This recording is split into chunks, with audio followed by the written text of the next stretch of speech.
We are court. Make a start. Just remind members electronic devices should be switched off, excluding your tablet devices as you're using to view your committee pack. Members, brief overview of today's business. We have a ministerial briefing on the update of the European Social Fund 1420 and the departmental briefing on the departmental business plan. We'll also have a briefing from the Belfast College on performing arts provision. Members, I have apologies from David Halditch and Phil Flanagan. No apologies. Short in the meeting. Okay, chairperson's business. Members, at page 5 is the committee visit report from Hawthorns Adult Day Centre on the 10th of June as part of our ongoing inquiry into special educational needs provision in Northern Ireland. Our members content to include that into our committee inquiry report. Great. Members, at page 7 is the public notice for the committee stage of the employment bill. Members, it hasn't been yet tabled yet, but it's just to get us in a position where we are ready that the notice can go out as soon as it reaches the floor. So our members agreed to issue the public notice for inclusion in the local press following the introduction of the bill in the autumn. Members content. Okay, just as a reminder, members, as well, we'll remind all members that the provision of hard copy packs will cease from the beginning of the next session in September. So it's up to members either to move on to the electronic one or print them out themselves. That'll come from the Chairman's Liaison Group. It's not right, William? That's right. Members, also, just anybody that needs that there, refresher training on the use of the ECP system and tablet devices will be provided in September if members want to do so. Just update members, the Deputy Chairperson met with the Minister yesterday and was briefed on the outcome on the review of youth training prior to the oral statement.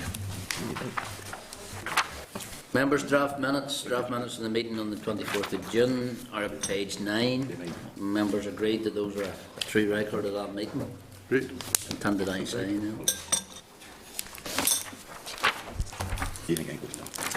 Okay, members, page 16 are the agreed action points from the committee meeting on the 24th of June. Members content with those points or anything else to add? Agreed? Thank you.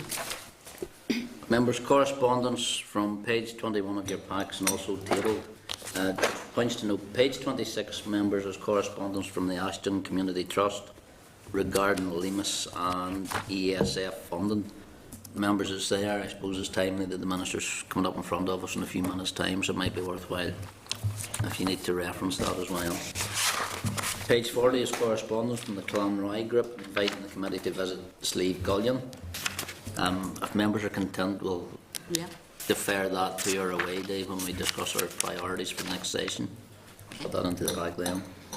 Members, page 42 is a correspondence from the South East Regional College inviting the committee to visit the Space Project in Bangor. If members are content, we do the same there. Just put it onto the forward work programme for our next planning programme for our next session.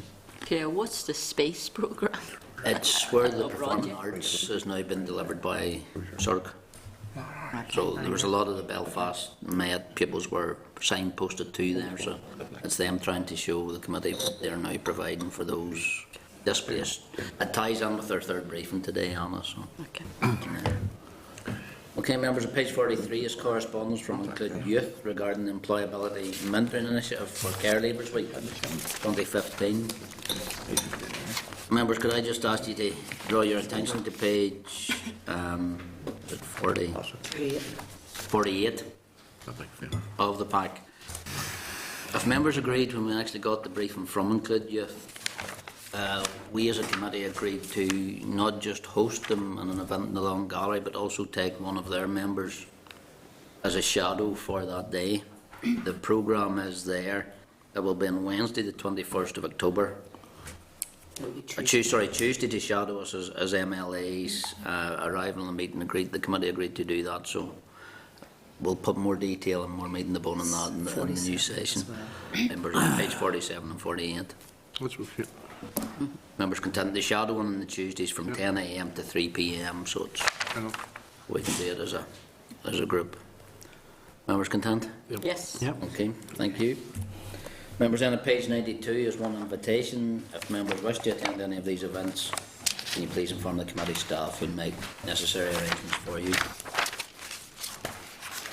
Draft forward work programme members is at page 94. The draft forward work programme at this stage is up to and including the 9th of December. Just point out a lot of his tables. Yeah. Members, the majority of it, as you can see, is actually to be confirmed at this stage, but is in regard to the employment bill. It's hoping that it actually makes the forward work programme in early September, so it's just starting to plan right now. But other briefings may be scheduled as they arise. So I just point out, members, of our committee strategic planning day in the Southwest Cookstown campus on the 9th of September, just as well to start putting that into your diaries. Okay, members, we are moving on then. Agenda item 7, which is the ministerial briefing and update on the European Social Fund. We're not covered with that. Okay, members, packs are from page 98 to 145 as correspondence relating to ESF matters and the answer transcripts of previous ministerial briefings. Tabled from page 9 to 18 as correspondence relating to ESF matters and pathways EMA.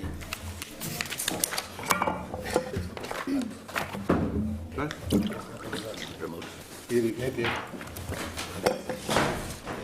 Members, could I just ask before we start to make sure your electronic devices are turned off? Hansard will be transcribing this session from the recordings, so not of a physical presence, but because of the name of the programme, they will be recording it. So, can I just welcome Dr. Stephen Farry, Minister of Employment and Learning, Ms. Helen Cousins, Deputy Secretary, Mr. Colin Jack, Director of Strategy, European Employment Relations Division, and Ms. Sheila McNeil, Deputy Director of Strategy, European Employment Relations Division. Minister, thanks again for coming along. Good morning. Always a pleasure. Just at the outset, just formally note, Sheila has joined the ESF team as Deputy Director, so she's a new addition to the team. She's only been in office, this is your third day, Sheila, so go easy on her. Just for the record, I'm not entirely well, so I'm here under sufferance, but this is my duty, so you can go easy on me as well if you can. So Heather and Colin are full. Passing the buck. Passing the buck here, absolutely. Also, Chair, I think we're going to come back in September and at your invitation and have a more rounded discussion in terms of the way forward, in terms of the incoming term of the Assembly. How long that lasts remains to be seen, but nonetheless, we'll be back. And this is working on the assumption that we'll have the full period of time ahead of us, and we can talk through things around the bill and some of the other programmes we're hoping to take forward over the remaining months of this mandate. Today, I'm going to touch on just some of the current issues in relation to the European Social Fund, and also touch on the Pathways EMA, which I think the committee want me to touch upon as well.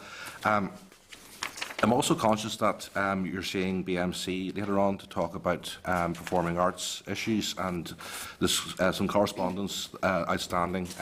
We are on the brink of forwarding to yourselves, but given it's quite late in the process, I'll just verbally report on the questions that the committee have asked, and then obviously you can take those issues forward with BMC or come back to the department directly if you so wish in the future. The two particular issues around ESF at this stage relate to the vouching of the outgoing programme and the issue around match funding for the incoming programme. I appreciate there's been a host of other issues that we have gone through in previous sessions, and so I'm not proposing to rehearse those arguments, though obviously if people want to go back and ask us the same questions again, that is your prerogative in that regard. We do accept that, in some respects, the implementation of the incoming round of ESF and also dealing with the outgoing round of ESF have had their problems and challenges. So a considerable amount of time is going in, both in terms of my time and also the time of senior officials and also officials in the respective divisions in terms of ensuring that we can address all of the issues. But before we go into the detail as to how we're addressing those, I think it's worth just bearing in mind the wider perspective around all of this, which is that we are delivering a major programme, and we are delivering it on time in the sense that we have decisions taken from 1st of April of this year and projects awarded, and we have £112 million of value of projects that have been announced. So I do think that is a considerable achievement, notwithstanding what are quite legitimate questions that the committee and others will wish to ask. And obviously that will make a major difference in terms of the skills landscape, bringing people closer to the labour market, promoting social inclusion, addressing poverty, etc. And all of that is added value through the assistance of European funds and allows us to do things as a society that we would not perhaps otherwise be able to do if it was not for that, the existence of the money. Turning to the first issue at hand, which is the vouching of the outgoing programme, and we fully accept that there are frustrations at the speed at which this is happening. There's potentially about 175 claims in the system at different phases, and there is a sense that things are moving slower than they should be. In due course, Heather and Colin will talk about the additional staff we've put in to address some of these issues. Left to their own devices, the timescale through which we're going to work through this would be in a matter of months, which to my mind isn't going to be acceptable. And it's for that reason that we have, literally over the past week, worked out a means by which we are going to try to pay out a large proportion of the payments on an at-risk basis. Now, there's going to be three basic categories, if you bear with me in this regard. First of all, we have claims submitted in relation to the claims period before April 2014. We're going to pay those at 80% of value and vouch later, and that amounts to an accelerated payment in the region of about 1.8 million. The second category is claims submitted in relation to April to December 2014. We're going to pay at risk 50% of those value and vouch later. That is a value of just over 2 million. And then for the final claim period, which is between January and March 2015, we will then pay those after all of the other claims have been made and processed. Technically, we have outstanding claims that are with us, and we accept that there may well be others in the system that are still to reach us in relation to the outgoing programme of a total of about 9.5 million, and the accelerated payments that we're now committing to make will amount to around about 4 million. So, and that will all be processed between now and the end of July. So we can give some degree of assurance that while we catch up with our own procedures, while we catch up with the increased staffing we're putting at the formal processing of the claims, we're going to proceed on an at-risk basis to pay to that value, and hopefully that will go some way to addressing the cash flow issues that a number of organisations will be facing. We fully understand and appreciate those concerns, and we also understand that people are being patient with us in that regard. The second point I want to refer to is the issue around match funding.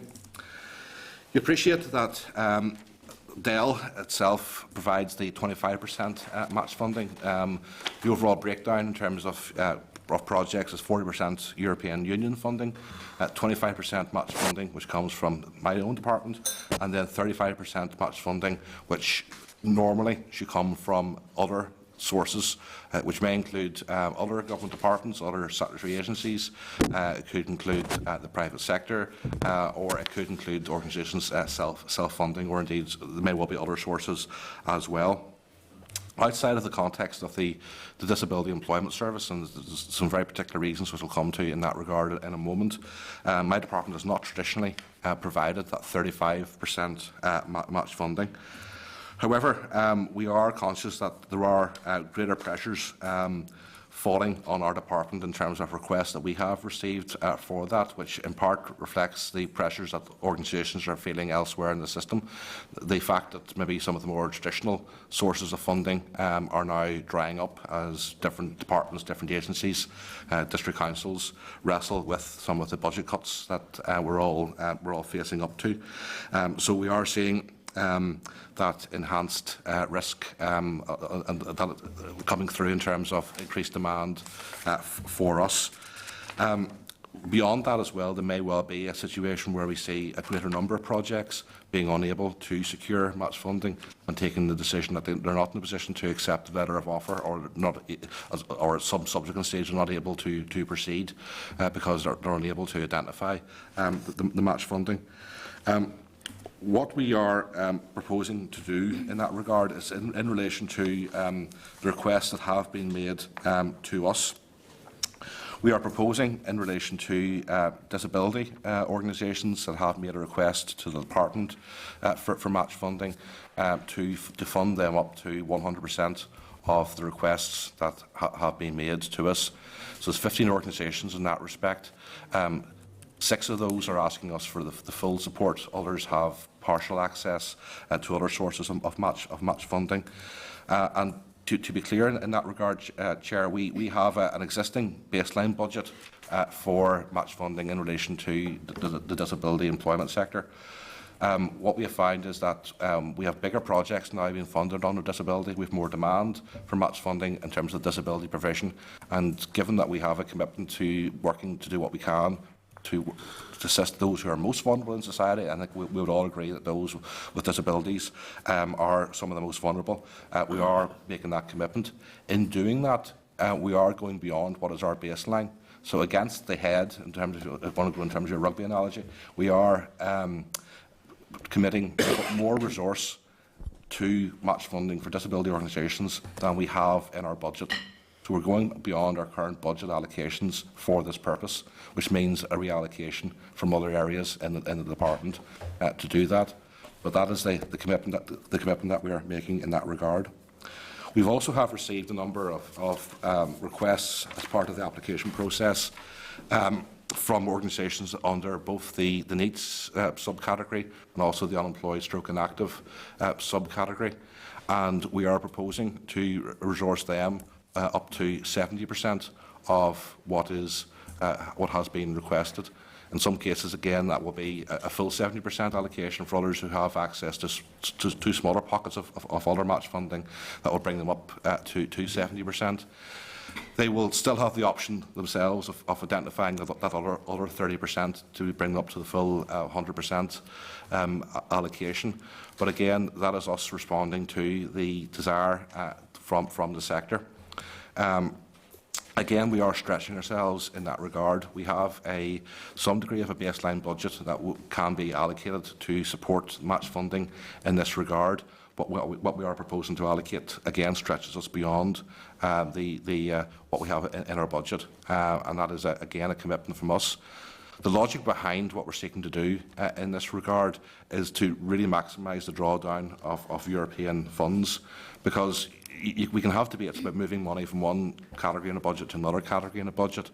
But whenever we're talking about the European Social Fund, if we spend money in particular areas, that has the ability to leverage money from Europe that would not otherwise come to Northern Ireland. Strictly speaking, you can make the case that that money is still in our right to draw down under the M+3 requirements in subsequent years. But given the trajectory our budgets are on, if we simply just push that down the pipe and sort of say, well, we can maybe do a further drawdown of European funding next year, we may never actually reach that point. So it's more prudent that we, at this stage, do what we can to maximise the drawdown. But even with that, I mean, we're not at 100% commitment to that 35% match funding. So even there are restrictions in terms of how far we can go in that regard. But again, hopefully that will make a major commitment and major impact on the ground in terms of assisting organisations. Organisations, of course, have to the 4th of July to formally respond to the letter of offer that we've made to them. Also, just want to address then the issue of the pathways EMA, which has been raised, and in doing so, to make reference to the that logic around maximising the impact of the money we have in our budgets for the greatest good. I'm adopting the philosophy. I want to see as many projects get off the ground. I want to see as many marginalised, vulnerable people taking advantage of the programmes that the community voluntary sector have the ability to deliver. So if the department is to directly fund a Pathways EMA, that will come at the expense of money that we can earmark for the 35% match funding. And as you recall, if we use the money for the 35% match funding, we're able then to draw down money from Europe, so we're able almost to get a 40% boost on top of the spend that we're making. So the logic is overwhelming that if we have any ability to redirect resources, we should prioritise the match funding. That said, all of the projects within their 40% indirect costs as part of their own the overall ESF pot can redirect resources to pay the Pathways EMA themselves if they wish to do so. And indeed, that will be a less bureaucratic process for them than it would be if they have to interact directly with the department. And the organisations have discretion to make those decisions.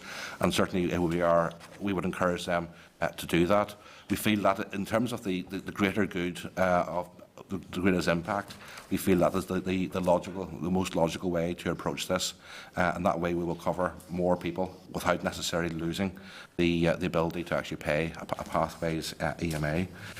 The final point, Chair, is just to briefly come back in relation to the points around the new space facility in CERC and the decisions that BMC have made in relation to Tower Street and Performing Arts.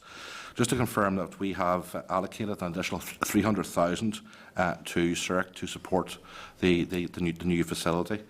In itself, that's not directly for additional students.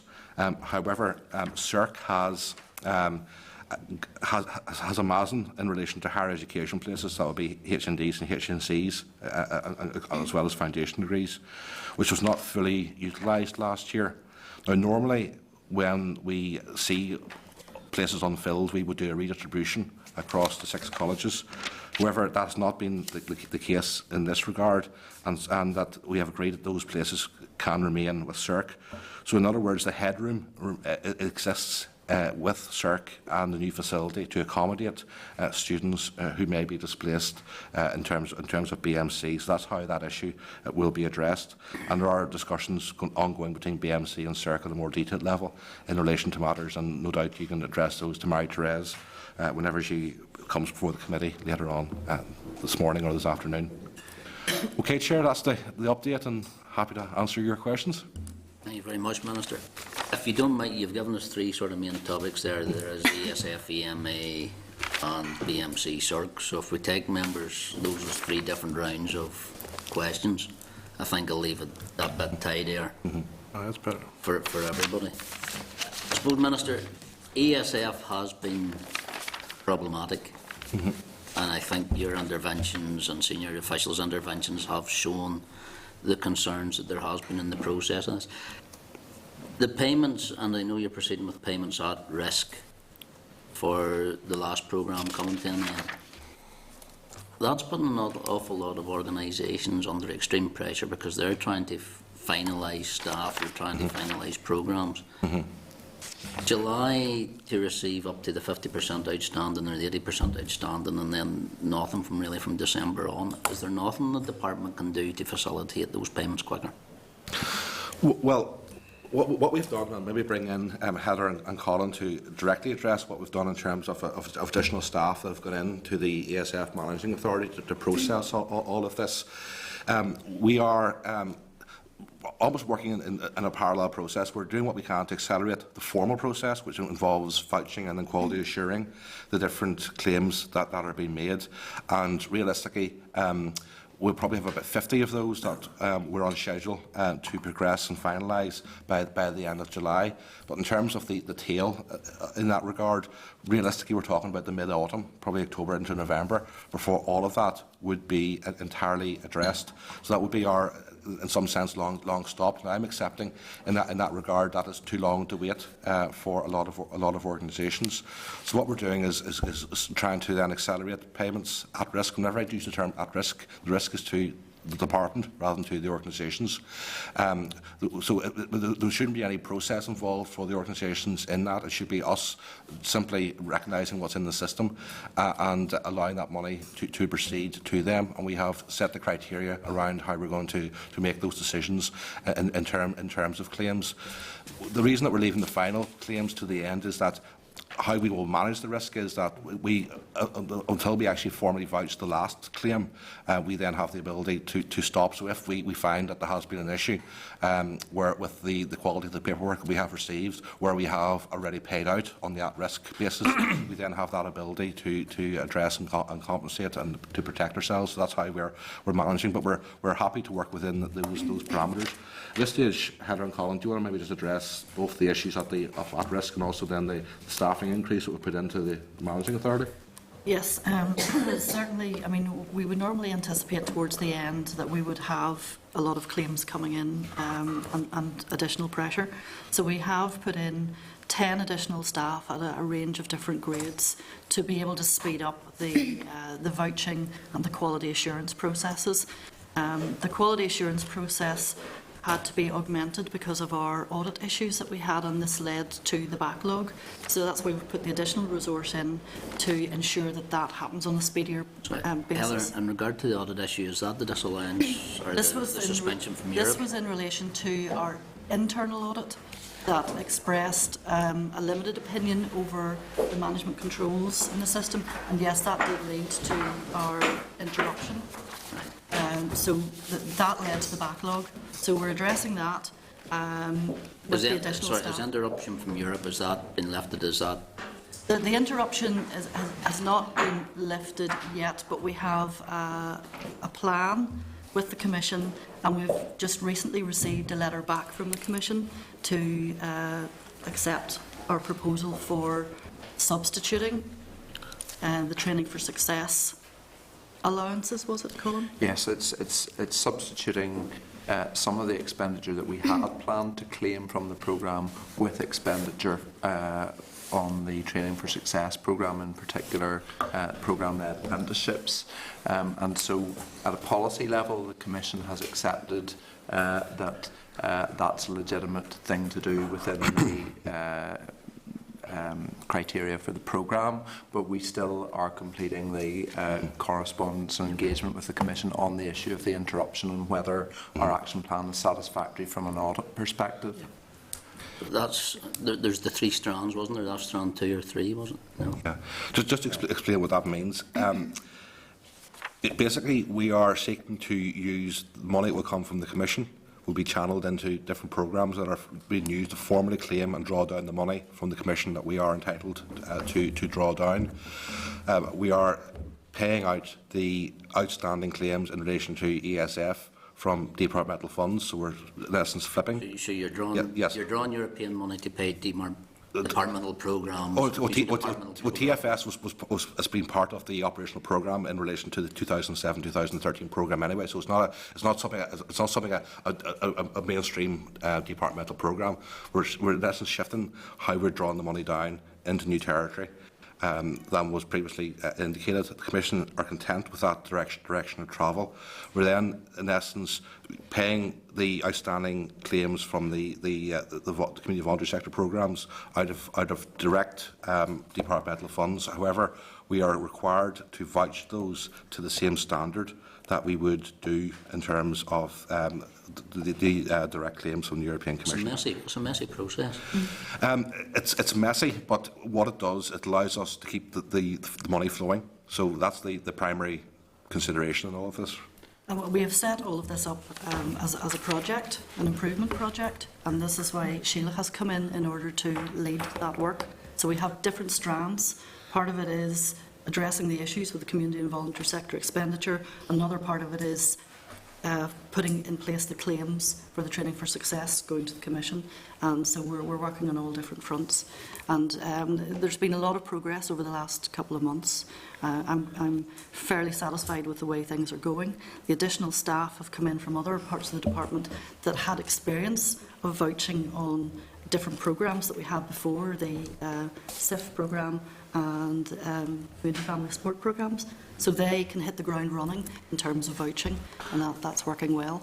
And the extra staff who are going into the ESF Managing Authority represent approximately a 50% increase in the staff, so it's a very Many people does that call? It's It's 10 extra people, so the 10 staff, extra. the existing staff was just over 20. Okay. The autumn, Minister, I have had representation from organisations who say come the autumn they physically won't be financially there. Yes. They'll be bankrupt before that. Yes. Is there any way of prioritising them, or is that something you're... Well, at this stage, we hope that the accelerated payments that we're now making will address that issue. We fully accept that there is a situation where hitherto the risk was being borne by the recipients of money as opposed to the departments. We've now, in essence, shifted the balance of risk back towards the department. Whether that's a 50-50 split remains to be seen.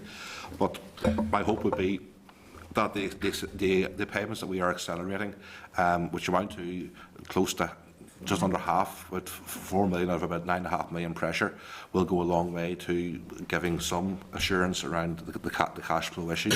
But we're still working as well to ensure we have 100% payments made by the mid to end of the autumn as well. So there's two parallel processes here, which hopefully will give some reassurance. Now, if there are particular concerns that organisations have, we'll take a separate look at that on an individual basis. But we want to make sure that we move ahead with this. There's always a trade-off and balance to be found, because the more we divert from the plan and put in different subsections and things that we do, that delays the mainstream delivery of what we want to do. But I think the main thing we're doing now in terms of the at-risk payments will not be that labour intensive. It should only take us about 2 or 3 days in terms of staff time over the coming weeks to get that process moving. I think that will hopefully make a difference on the ground. A very quick question, Yeah, just on this. it's just on it, because one of the major problems there's been running through all these processes is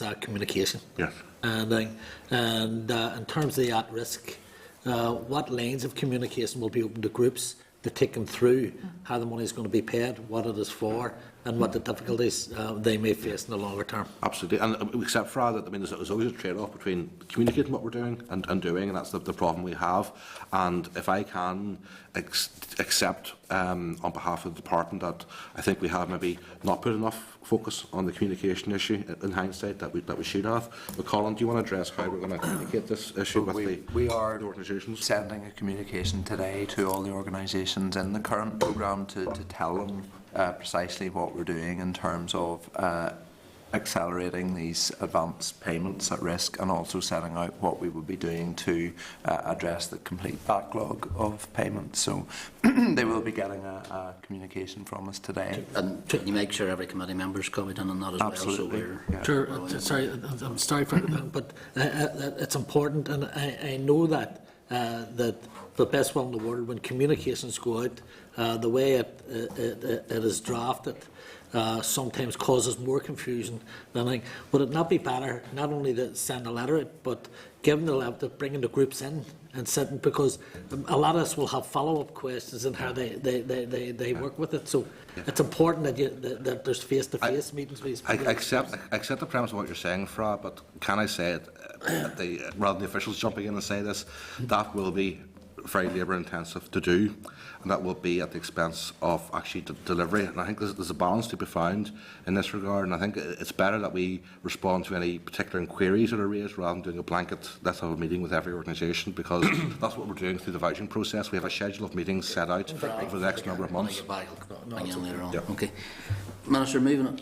Match funding in regard. Organisations were told after they received their letter of offer, put in their applications, that if they weren't able to receive match funding, they'd receive a less amount, and any monies available would then start to drop out the bottom and cascade to other organisations.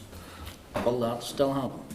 There's still some prospect of that happening, but I don't want to create unrealistic expectations in that regard. Now, let me first of all be clear that whenever we talk about the match funding request that we're doing in relation to 35%.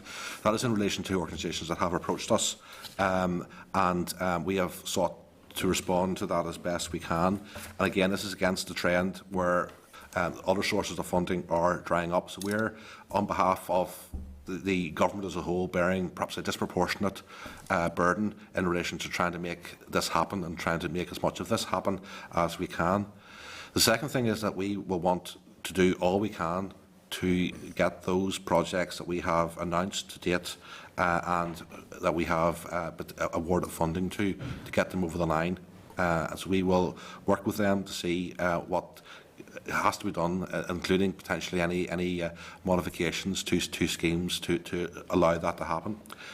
That said, there may well be, and we won't know this until over the course of the summer, and there's two particular points in this regard. First of all, after the 4th of July, we will know which organisations have not signed the letter of offer. However, there will be some organisations that have returned their letter of offer, but who then subsequently are unable, by our next deadline, which is the 4th of August, to give us evidence that they have secured the 35% match funding. And it's probably only at that second trigger point that we will have the full picture as to the scale of what may or may not happen in that regard.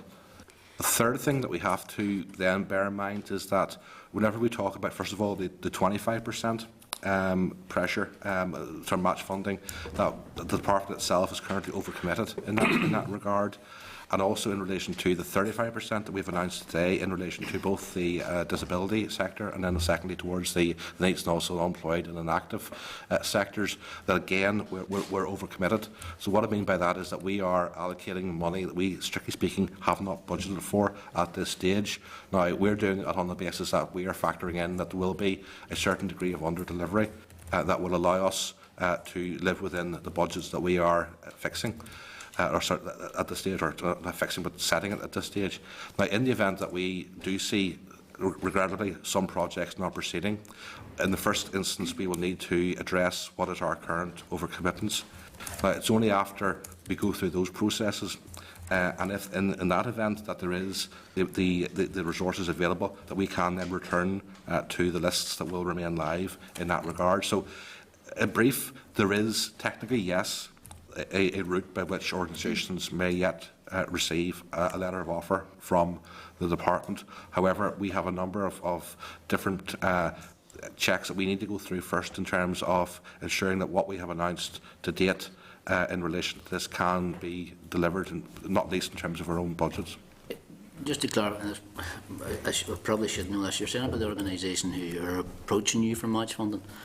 Was there no requirement in the initial application for ESF to have match funding in place?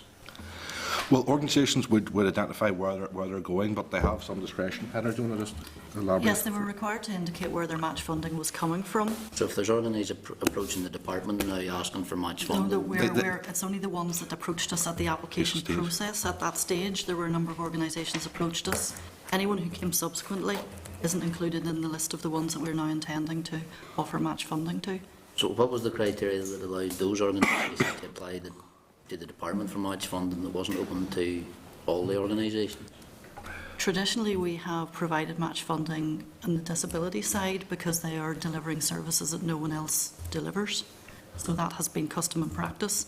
And the other organisations were involved in the next projects we had previously funded under the Collaboration and Innovation Fund, which finished on the 31st of March. So it's custom and practice rather than it's policy or anything? It's not the policy that the department funds 35% match funding. However, organisations are invited to bid to any government source for that funding, and that technically includes this department, notwithstanding the fact that we already give the 25% match funding. So it wasn't as if we were soliciting bids coming in that regard, but it was open to organisations to do so. At the same time, organisations would have traditionally, other organisations would have found match funding from different departments or from district councils, and However, we are conscious that there are pressures there, and that's where I think we need to see what the picture is going to be over the course of the summer around some of the other projects, because we are conscious that there has been challenges with some of those other sources. Okay. Members have quite a lot of names now down here, so questions rather than statements, I think, is the best way to proceed. Pat? You're very welcome, Minister. For some time now, it has become a fractious process because it is community groups against community groups, and it's become quite difficult. And there's a lot of pain and grief for a lot of people out there as well. In terms of the delay in payments, first of all, would you acknowledge that the fault solely is reliant on the department in terms of the fault and the allocation of the arrears to all those groups? Yes. So can we outline exactly how much money is owed through the previous ESF funding entirely to groups across Northern Ireland? The outstanding amount that is in our system of claims that have not yet been paid is, and stand to be corrected, is 9.5 million.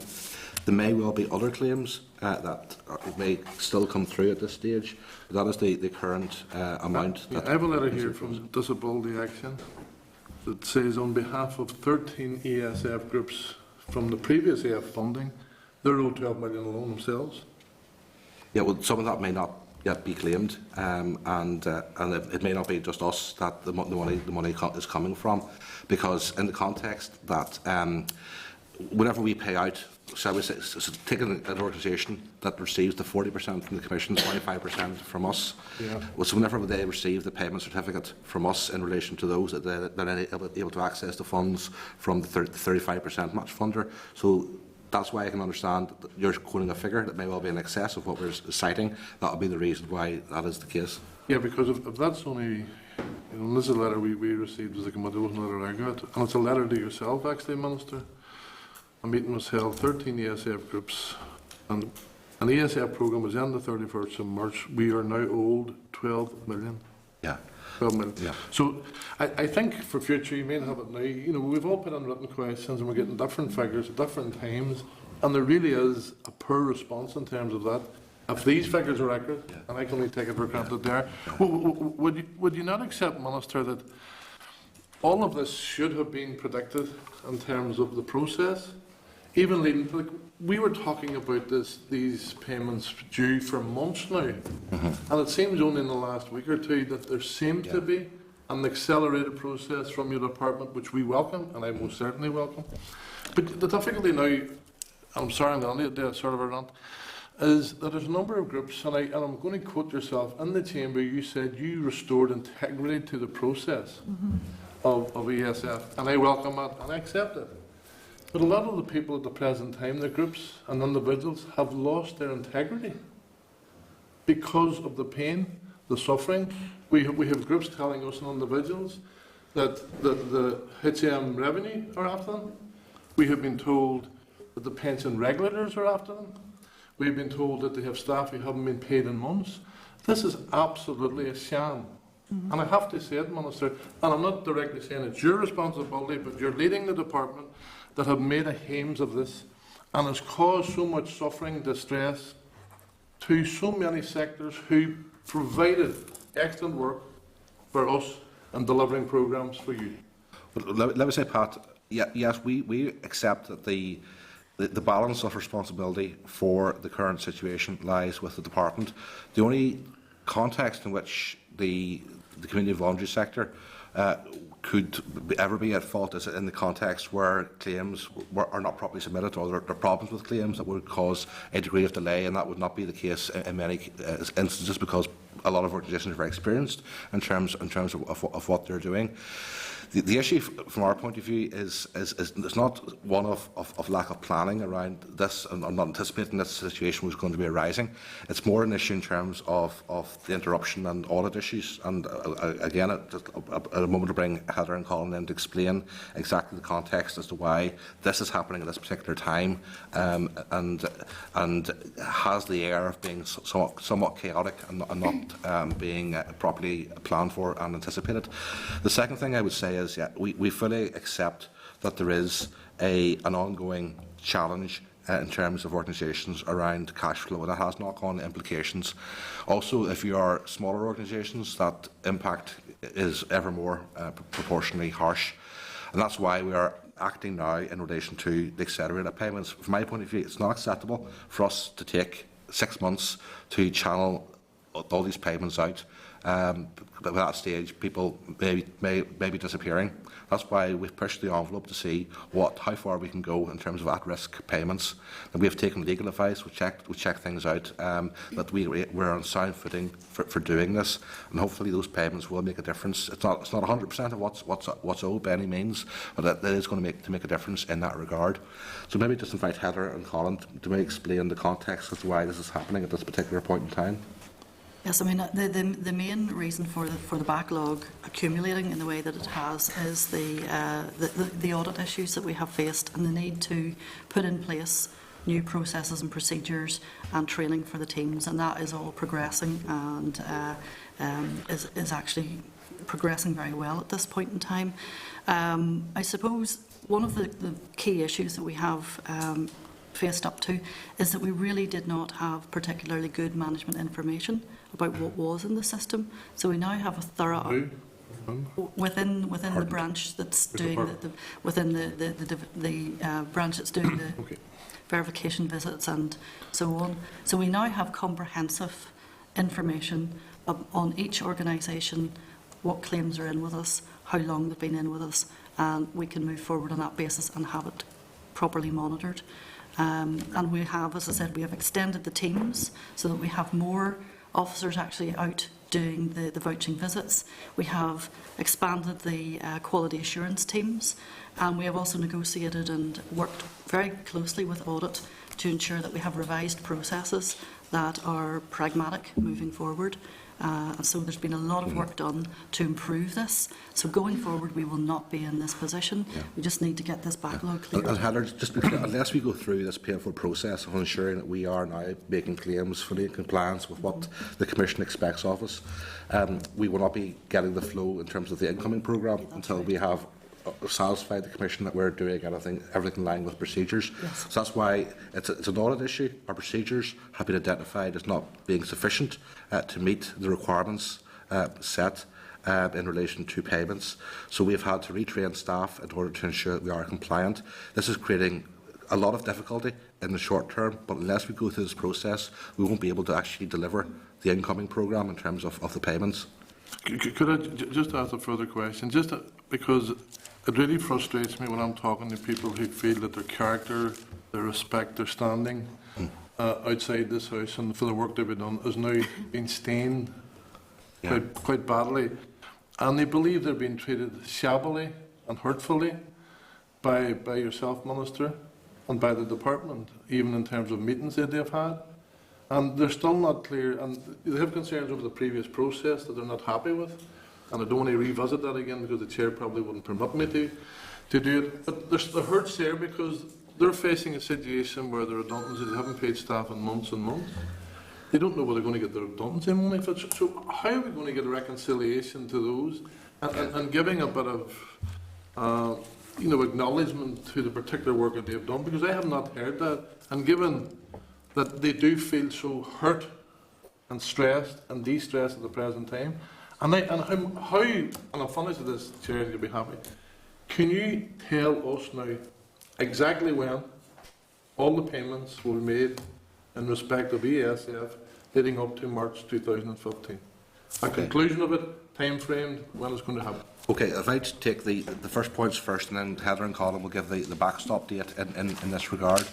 First of all, let me say very categorically, there is no reflection from the delays to this process on the integrity, quality, professionalism of anyone in the community and voluntary sector in relation to this situation. While I wouldn't accept, Pat, your term that the department has treated people shabbily, I will accept, however, that the current delays in the process lie entirely with the department, that there have been deficiencies in terms of our management procedures, which have been identified through the audit procedures. The system is actually working in the sense that the problems have been identified. Do I wish that those processes have been identified earlier? Yes, absolutely. Am I satisfied that people are now fully conscious of what needs to be fixed? Yes, I am, and that is now happening. So I am prepared to fully accept on behalf of the department, and I apologise to the organisations that are affected, and recognise that the problem lies with the department and our procedures, but give the assurance that they are being fixed, and we are pouring staff time, numbers, in terms of trying to get this addressed. In terms of the long stop date for full payments, Heather, mid-late autumn? Yes, I would say that late autumn, it's difficult to be definitive because, you know, one of the problems in the past has been about actually the documentation that has been available. So there's always been a lot of to-ing and fro-ing between our officials and the organisations concerned. But we will be doing our very best to conclude this on as speedy a basis as we possibly can. Could I ask just finally, in terms of, has the Audit Office made any inquiries into the process and administration of this to date? Well, they haven't, and we probably wouldn't necessarily expect that because it is being handled between our own internal audit as a department and the Commission itself. So, well, if I could just, the Audit Office are in attendance at our Audit Committee, so they're fully aware of what is happening and the action that we're putting in place to address deficiencies. Okay, William. Thank you, Mr. Chairman, and I think yourself and previous members spoke on this issue, but just to clarify, you are saying that you're putting more staff to make advance payments on claims made up to the end of December. Why was this not done sooner? Why 6 months later? well, it's what we've just explained, William, in terms of the particular context where this has arisen. On the surface, you can sort of say that this looks like a lack of advanced planning in terms of staff numbers and training of staff in order to process the closure of a programme. But it's not. It's in relation to the fact that there has been identified through audit processes deficiencies in terms of the management structures around this, which, if unaddressed, would threaten our ability to continue to receive money from Europe. So we have to fix this. It's unavoidable. So the issue why the backlog is now growing is that we have had to put more staff in, get them trained, but also to retrain the existing staff to ensure that they are fully vouching and delivering in line with the standards that are expected of us. So if we don't deliver to that standard, the money dries up. You can understand the frustration. Oh, absolutely. Yeah. Okay. Thanks, William. Bronwyn. Okay, thank you, Chair, and thank you for your presentation. And regarding match funding, I do appreciate that you will not have a full picture until the 4th of August. But can I ask just how confident are you, that Dale's contribution and the match funding required will be secured? Yeah. Well, Bronwyn, what we're announcing today is going to happen. So we are making those offers. Now, there may well be situations for other reasons that the offers we've made to the organisations that have asked us for that match funding, that money may not be drawn down. But that is not a conditional. We'll see in a few months' time if we have the money. As of now, we are offering that money to those organisations to allow those projects to proceed. So that is there. We have an issue around them managing what is in effect an overcommitment in our own budget, and just like the executive as a whole. Or the individual departments, or other departments, the department will run what we term as an overcommitment, so that people will budget in excess of the resources available by X percentage, in the assumption that there will be underspends during the course of the year, and those two figures will balance out. So that's what we're doing in relation to the commitments that we're making. Because we reckon that there will be underspends we find elsewhere, that we will be able to bring these in on budget. There's always assumptions behind this, and we can undershoot, we can overshoot, but there will be other abilities elsewhere in the department for us to rebalance if we've got those assumptions wrong. As long as we live within our control total as a department at the end of the year, then the executive centrally will be happy, and in turn the Treasury will be happy with the executive. So we're absorbing the risk over spending money today that we don't have. Okay. So within that context, Minister, can you give this committee assurances that that money that no money will have to be handed back to Europe in terms of the EU match funding? Well, some of these groups are not able to provide the match funding? Yeah, well, Colin correct me if I'm wrong on this, but basically the threat doesn't lie on an in-year basis in terms of the drawdown from Europe. The fund operates on what's called the M+3 principle. So as long as we draw down the money available within that +3 situation, then we're fine. So if we project, let's say for example, we've projected over a 3-year programme that we will draw down in 1/3, 1/3, 1/3. In the context that in practice we only draw down say 30% or 25% in year 1, we can then draw down the balance of 70 or 75% over the forthcoming 2 years. So that's technically possible. What I was saying to the Chair earlier on, given our budget pressures, the notion that we would maybe draw down proportionally more in years 2 and 3 may be a bit of a tall order, but theoretically it is possible. So there's no risk to European funding directly in the incoming year if we don't fully draw down what is currently in our operational programme. Is that all right? Yes, and the allocation for the 2014 to 20 programme is for that full 7-year period. And in fact, under the N+3 rule, we have until the end of 2023 to spend that money, but we start having N+3 targets 3 years into the programme. So that's the first point at which there would be a risk if money hadn't been fully spent on target. Okay. Okay, no problem. Fra, you already have been in, remember? We'll keep that in mind when I'm asking questions, Chair.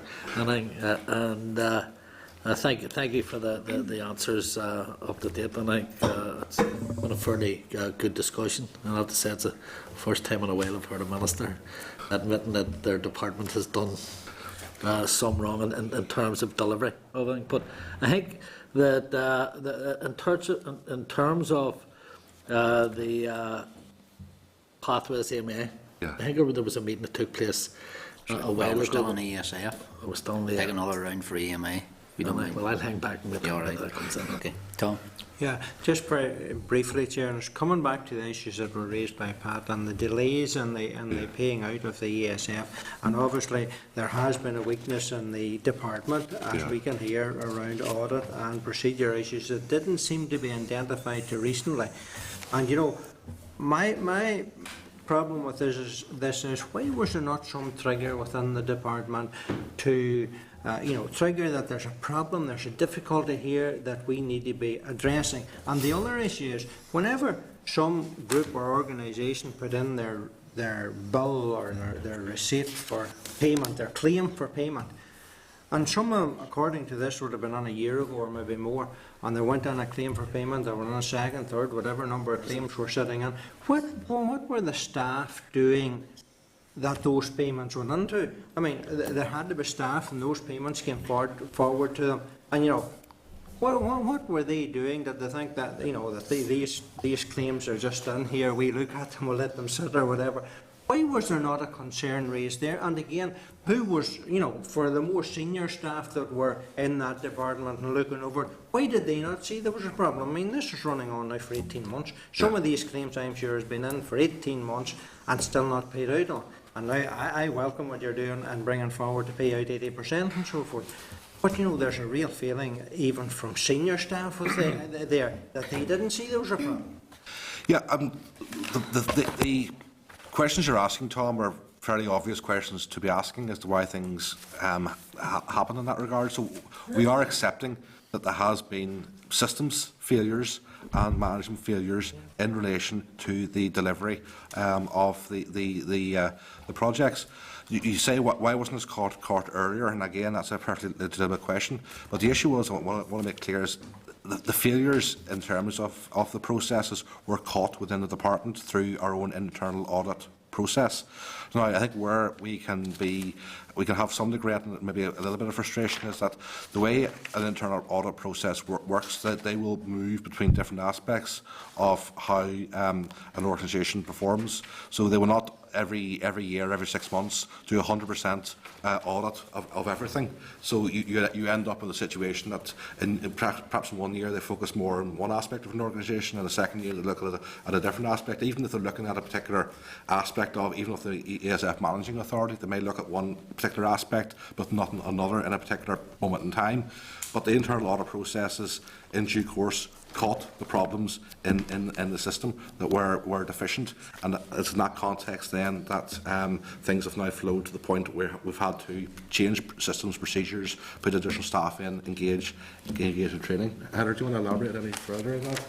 No, I think what you said is correct. There have been a number of audit reports that have shown problems. There have been follow-up reports that said that they were then put in place.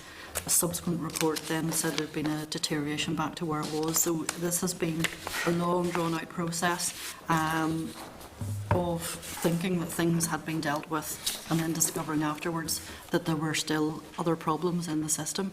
Now we have a comprehensive view of absolutely everything that is wrong in the system, and that's what's being fixed through this improvement project that Sheila is heading up.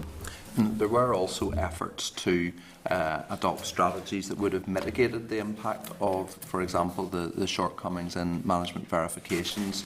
There was an attempt to adopt a simplified cost methodology and have that agreed with the Commission under the previous programme. That proved not to be possible. And that is one of the factors in terms of the large backlog of claims.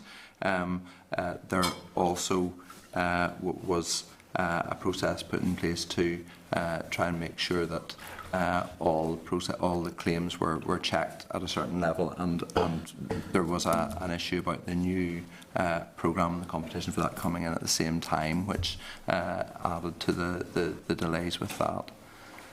Yeah, I hear what you're saying, and I welcome the fact that somebody at least has caught it and got it moving. But I would have thought that something like this should have been picked up by some senior people within that department that were dealing with it. But obviously that didn't happen.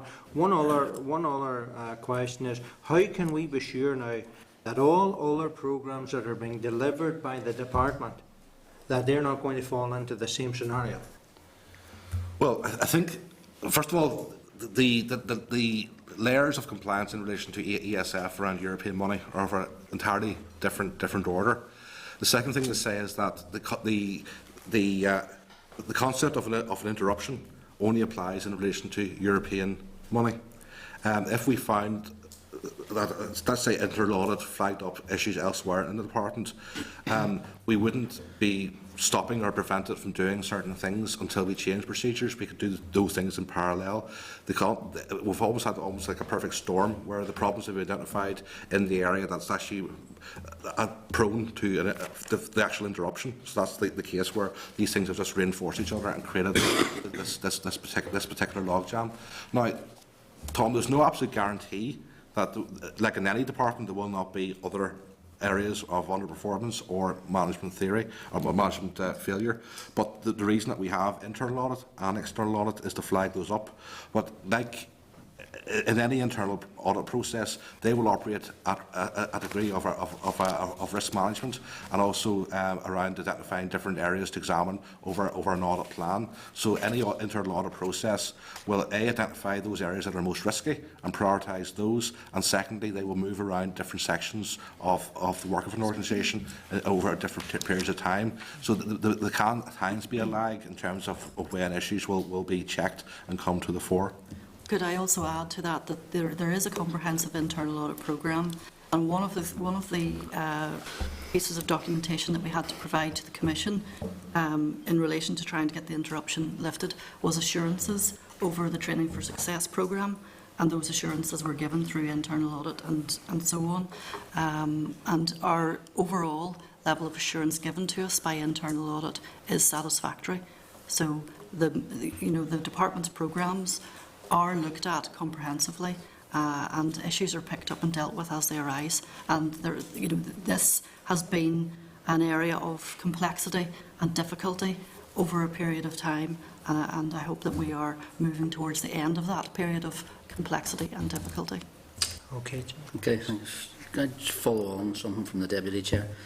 Colin, you were saying everything that was put into place. Are you not the civil servant responsible for this programme?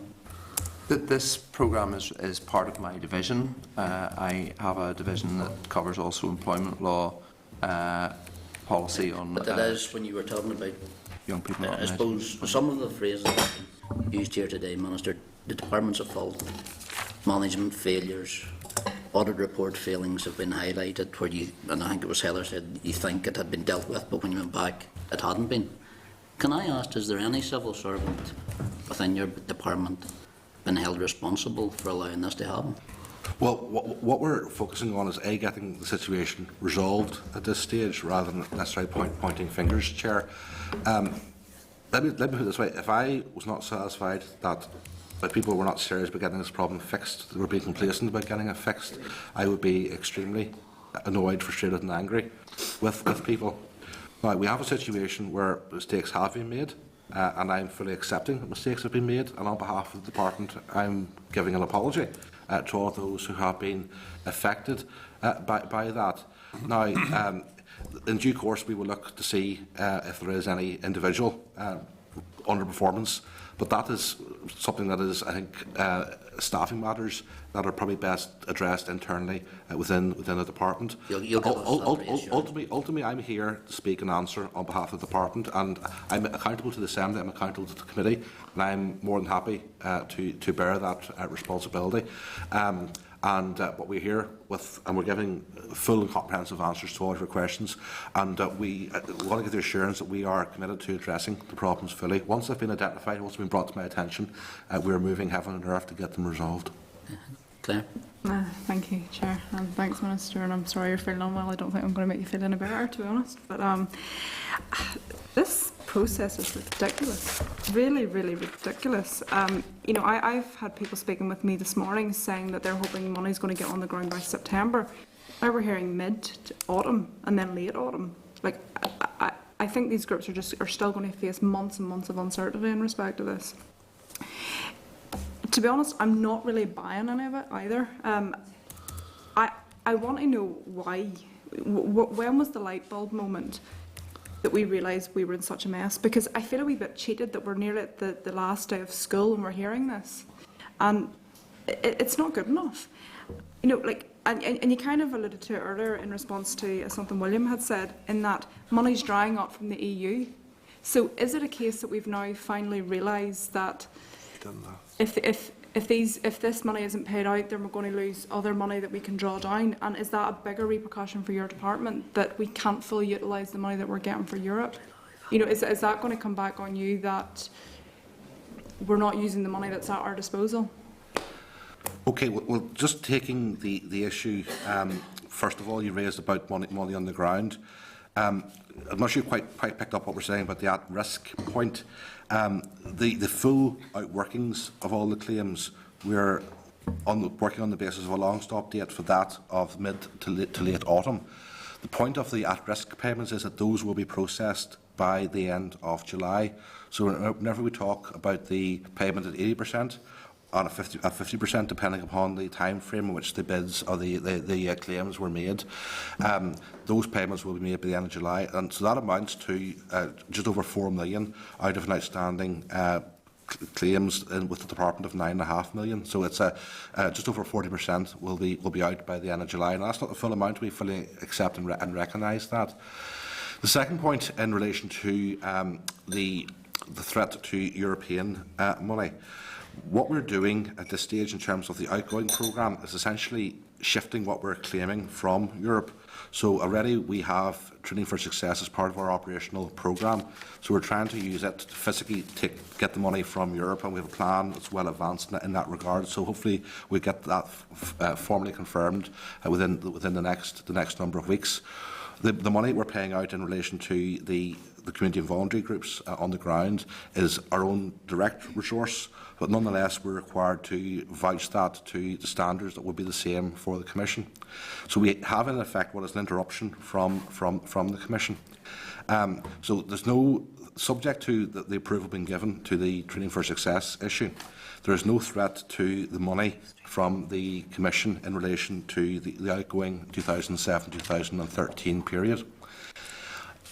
If we do not change our procedures and now deliver the vouching to the standards that are required, then we will struggle to access the European Commission money in relation to the incoming 2014-2020 period. But we are satisfied that what we have now put in place will meet those requirements. So again, there shouldn't be a threat to those resources. And the issue in terms of why coming here, I mean, this is a full meeting of the committee, and I mean, if people want to have other meetings over the coming weeks in this regard, we're more than happy to facilitate that. I mean, we're here, we're giving a full account as to what has happened, and we have not refused to answer any questions. We've not turned down any invitations to come to the committee in this regard. I think it's probably my third or fourth appearance over the past number of months, which you could argue is a reflection of the complexity and multifaceted problems we've had with the ESF, but also a reflection of how serious, as a department, we are treating the current situation that we find ourselves in. Can I just follow up on that? I think what I'm trying to ask is that if you hadn't come here and apologised and put more staff in place to get this vouching, on the way, and actually get this last programme tied up, would there have been a threat to European money in the next round? Well, if we had put more staff in, the processes would have taken longer. But the issue around changing our procedures and retraining even the existing staff and delivering to that new level is absolutely intrinsic to us getting the access to the new rounds, but we're as we go, we're addressing the issues that come up. I mean, the staff have been the things we're announcing today aren't because we come to the committee. I mean, these are things that we have been discussing over the past number of weeks as to how we will address all of those particular issues. The staff have been reallocated over the past 2 or 3 weeks now. The issue around the actual retraining of staff has literally only occurred from the beginning of June onwards. So what we're talking about are very raw contemporary issues. This is not something we're reporting that events that have been happening 2 or 3 months ago. We're giving here a real-time account of where things currently stand. Chair, I think what I'm trying to ascertain is that others have asked it, what has triggered this, why now, why are we now getting an apology? And I feel that the department has realised that future monies are at risk if we don't tie this up now. And I think that's Okay. I think that's what's... Can I be very categorical?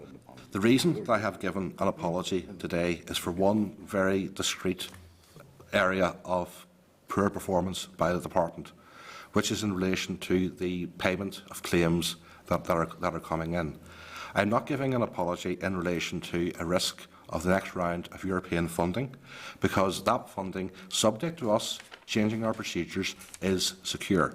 So there's no risk subject to us delivering what we're saying we want to do to that package of European funding. There have been other issues with the programme in terms of the incoming issue where we've intervened to clear up certain ambiguities. In that regard, I know members feel differently.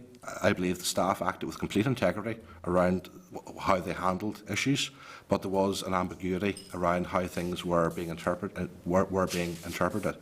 However, when we come to the issue in relation to the payment of the outstanding claims, the fault lies with the department that that money is not flowing, because we, as has been identified by the audit procedures, have not been delivering those in line with the commitments that we have to follow. That is being addressed. Insofar as organisations are producing claims that are appropriate and proper, and when we verify them are accurate, the responsibility for the delay lies with the department. So we are accepting that it is a reality, and it's in that context that I am passing on an apology to the organisations, and also reflecting that, as Pat has outlined, that in no way, shape or form is the delays that organisations are now experiencing a reflection upon them and the quality of the staff that operate those particular programmes and organisations. Anna? Thank you, Chair. A lot of questions have been asked. I want to ask on the vouching and also then the match funding. So, Minister Sonny welcome the extra measures putting in and the extra staff putting in. And you said the problem really lied with the audit processes within the department. Can you tell us, because of that, was there any money lost through maybe disqualification of claims, money lost from Europe? Yeah. Well, the issue, Anna, isn't an issue that is a problem with the audit. There's a problem with our processes and management of those processes that the audit highlighted.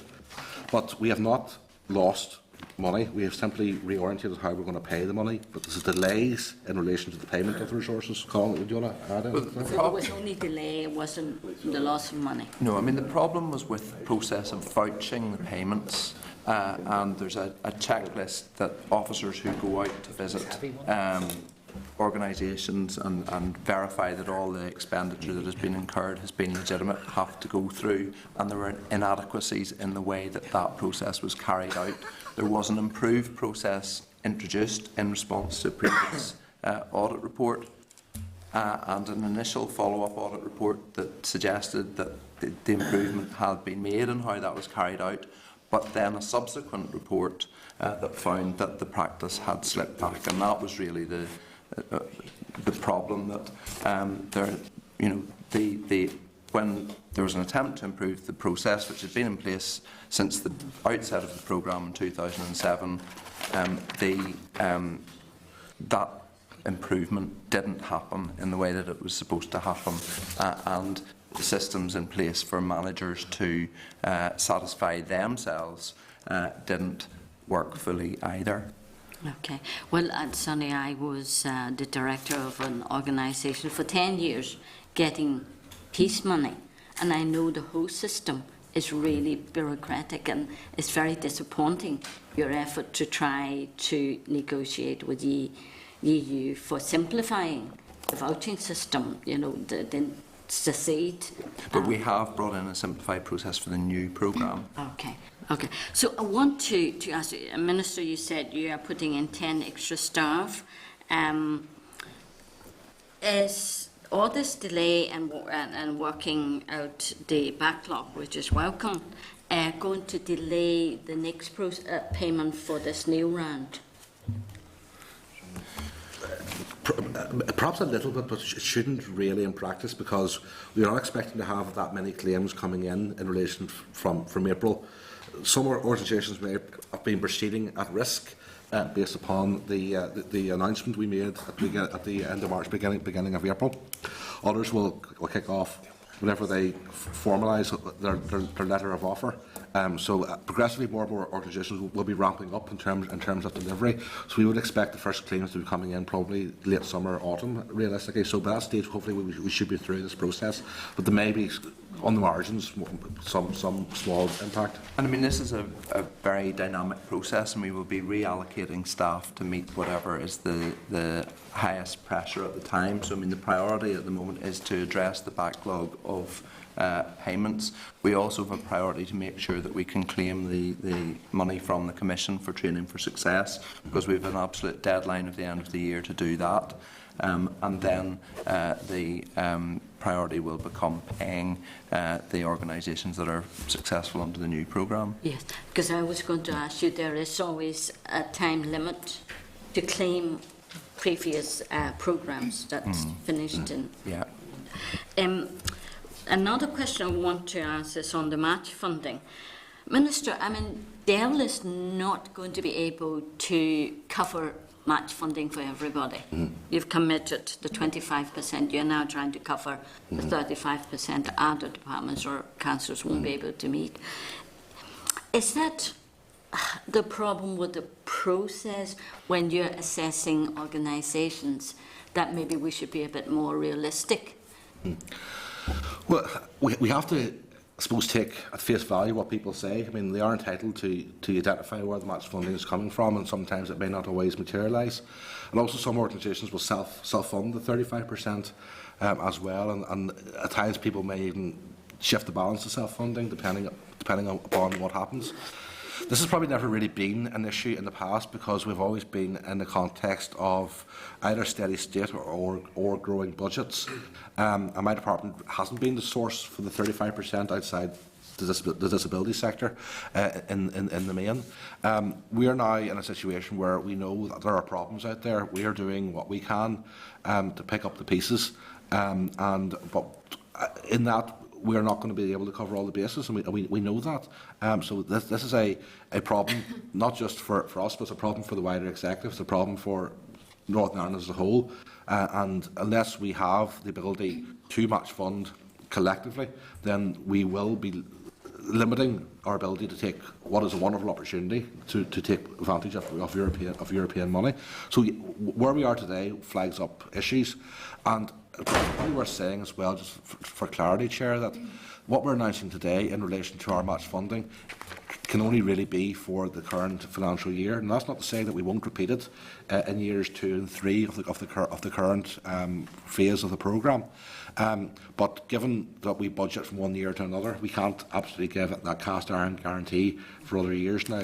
Organisations can move on the basis of 1 year's match funding from one source and get it from a different source in subsequent years. But we're all very conscious of the trajectory of public spending in Northern Ireland at present, which is all right.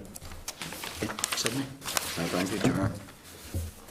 Minister, I think you come along today and you've apologised to a certain extent.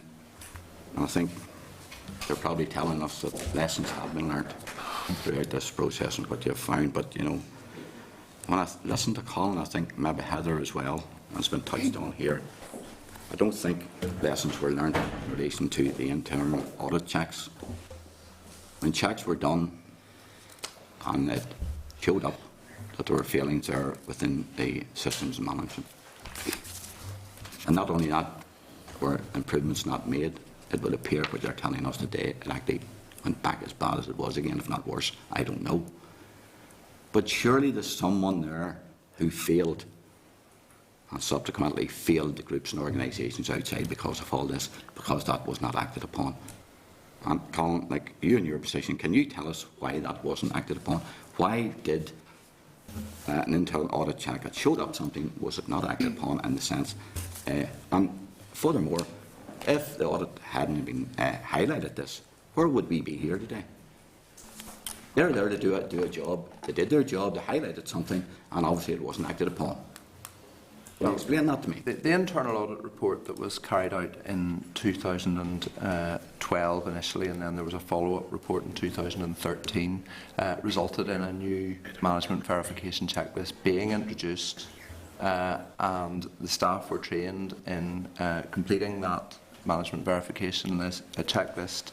The initial follow-up audit report found that the sample of checklists that were looked at were completed satisfactorily, and it seems that that practice was not sustained. It doesn't mean it had gone back to worse than it was before. It simply hadn't been sustained at the level of the initial. But it went back from where it had got to after the improvement. We also have had other processes that were in place to give management assurance about the programme. We have an annual control report that is submitted to the Commission by the Audit Authority, which is independent of the managing authority, and we had annual control reports that said that we had a very low error rate on the programme, and giving a satisfactory assurance overall. The annual control report that was completed at the end of 2014, the Commission didn't take the same view in terms of that rating, and that's really what triggered, I suppose, this whole issue. Although there were some issues as well from the inability to... Sorry, are you looking on this? Chair, if I could just add to you and the committee members, as the Minister says, I'm only in, this is day 3, and I really can confirm that there has been an awful lot of work, very, very good work in the last probably 2 to 3 months, addressing these issues and identifying the issues and putting in place a plan. And that's the plan I'm going to take forward, and I would give you my personal assurance that this will be taken forward to its full extent. And as far as the payments are concerned, I will ensure that they are paid. There is a plan. There is obviously a due process that they have to go through, but they will go through as quickly as possible. And if I can find any other way of speeding them up, I will do. But I would give you my personal assurances this will be taken forward through this improvement plan. Which I think, coming in, as I say, quite new, I think it is very good, it is very comprehensive, and it does take time to actually see what the issues are and plan for that, get the staff, get the training and get the procedures in place. That does take time, and we actually are very well advanced in that, and you should see that the payment processes, that vouching all, really will move much smoother now and much quicker. Scare, I welcome that assurance, but that still doesn't get away from the fact that the point that was on here. Are we now saying that those audit checks were acted upon, or were they not? Did we make improvements on the audit checks, or did we not? Because earlier on, Colin, he said things basically didn't get any better. You might have said it in those words, but that's what I was taking out. We did make improvements, and the initial audit report that was carried out suggested that those improvements had been made satisfactorily. There was a subsequent audit report that found that that practice was not uniform. As soon as we were why did that happen? How did it happen? Why did it happen? Why did it happen? Well, I mean, if something was highlighted and acted upon, why did we then go back to a situation where it wasn't acted upon? Why did it happen? Is there some failing still there that hasn't to this day been acted upon? What are we doing wrong here? Well, we've had, as part of the latest, I mean, since the issue really came to a head over the last 3 or 4 months, we have had a comprehensive review of our processes in the ESF Managing Authority, which has gone much deeper than a normal internal audit report would go. We've identified what improvements we need to make to our systems, both for the closing down of the current programme and for the introduction of the new programme, to make sure that we have a much more robust process in place for the future. There were some aspects of the process that we had where, back at the outset of the programme, in 2007, the department had almost created a system that it would have been virtually impossible to properly complete. There was a 100% vouching regime, which is extremely resource intensive and very intolerant of any failure, and that process has not fully worked. But we have moved on from that.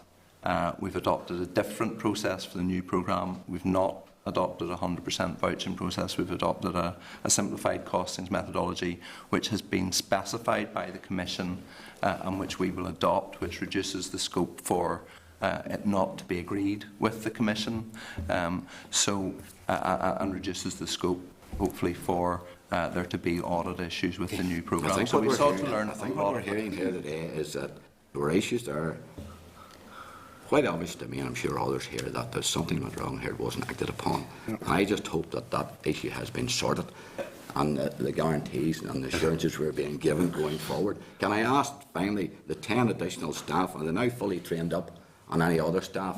Is there a possibility of other staff being brought up? Or are we sitting at 10 staff? There have been 2 training days for all staff in June. This is to be followed up with an accredited training programme that all staff will be required to go through. And as part of that accredited training programme, and it's just been put on for this operational area, so they'll get consistent messages. There will be absolutely no doubt what standards are required, and if anyone in future does not meet those standards, then they will move to a different area of work. Okay, and will there be any other staff needed to be brought on and trained up? We additional have, staff, or do you think the 10 that you have is sufficient? we have done a comprehensive review of the staffing requirements for the new programme. We would have been putting additional staff in as a result of that anyway. So once we have got the payments process sorted out, we can look again at what we need. But it's we're increasing the supervisory levels as well, because some of the checks for the new programme are different to the checks for the old programme. It's not just about vouching expenditure, it's also about looking at what's been delivered. So there are different requirements. So we have had a comprehensive review fairly recently done. I mean, I suppose I would say that the internal audit report that basically told us that what we thought had been happening wasn't happening came to us in March, and all of this activity has taken place since then. So we haven't sat back and not taken action, having known that there was a problem. Okay, well, let's say we'll look to the future, see how it goes. Okay, thank you very much. Thanks, Chair. Just a couple of quick questions just to tie up the ESF summary. Heather, you said anybody not up to standard will be moved to another area of work at all levels within the Managing Authority? At all levels within the Managing Authority. This is an issue of having to ensure that we are managing performance appropriately. Minister, I've asked you this before informally. Are you aware yet of JR papers? being lodged with the court in regard to ESF? Well, we're aware of rumours to that effect, and that people, what's the concept, Heather? That people pre-action. But it's up to others to follow through on that. It may well be just people just testing the parameters of whether or not they wish to pursue something. But we will rigorously defend the process in the context that someone does seek to challenge something. So at this minute in time, you're not aware of any? Yeah, but we believe that what we have conducted to date is legal and will withstand challenge. If others find fault with that in due regard, then so be it. But the issues that we are discussing today are probably of a different nature than the potential issues where people maybe have complaints or concerns over a decision-making process around which projects were funded and how those decisions were taken. Okay. Come back then to EMA, Grant. Pardon? Grant, EMA. Thank you, Chair. I thought you'd forgot about me. Never forgot. No, I wouldn't let you. In terms of the EMA, I think there may have been a meeting took place a while ago with the 13 groups in relation to the EMA, and they were told that they could reprofile the money, but it was a verbal understanding. Would the minister or somebody in the department write to the people involved, and so that people are a bit hesitant about using it, but certainly if there was written confirmation given, it would allow them to move the thing forward. Well, we will communicate with them, Fra, and let them know that there are options in that regard. Yes. Okay. I think the other thing is that is the department or yourself totally committed to the delivering the EMA strategy?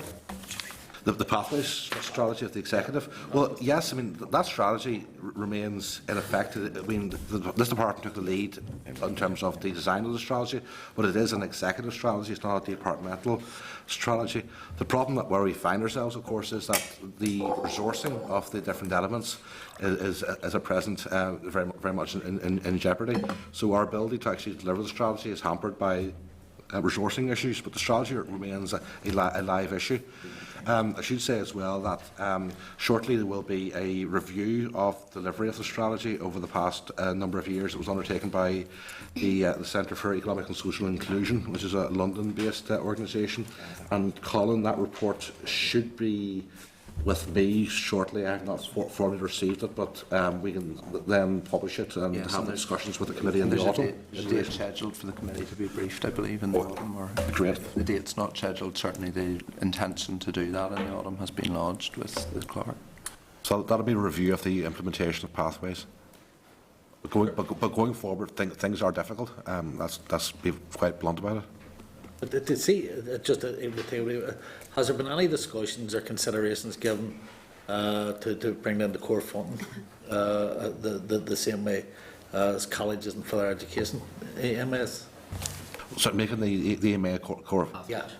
Well, the EMA scheme in relation to schools and colleges is a formal scheme. Now, whenever we talk about the pathways EMA, it's probably a slight stretch to call it an EMA. If people with long memories remember the origin of EMA going back to the Labour government at the UK level, well over a decade ago, the purpose of that was to keep people in school or college from low-income households. The concept then expanded to training provision and now to the pathways strategy. Whenever we talk about EMA with maybe capital letters, we're referring to the formal executive programme which runs across my department and Department of Education in relation to schools and colleges. This EMA is not something that was ever mainstreamed. It was part of the pathways strategy and a funding package which was agreed by the executive in March 2012, which expired in March 2015. So it was time bound. That was never baselined, but we would have hoped that we would have got the money if the situation had been different to renew and refresh that. The issue now is whether I pay that money from core departmental funds.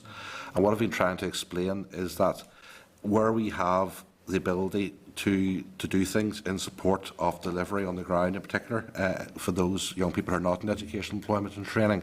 It is far, far better for me to stretch budgets in relation to the 35% match funding, because that money then triggers the 40% money coming from Europe. So we almost, in essence, double the impact.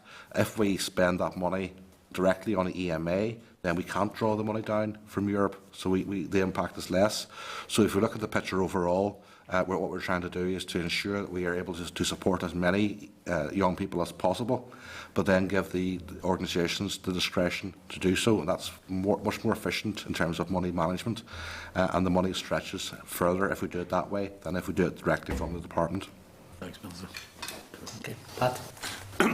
Yeah, Minister, that's one I have to say. Have been a champion of the NEETs programme since taking over the portfolio, and you've been always very clear that the provision for young people who are in NEETs, there will be a level of equality on it, and I accept that. And I'm listening very carefully to the tones you're saying today, and you haven't ruled out not releasing departmental money to fill the vacuum.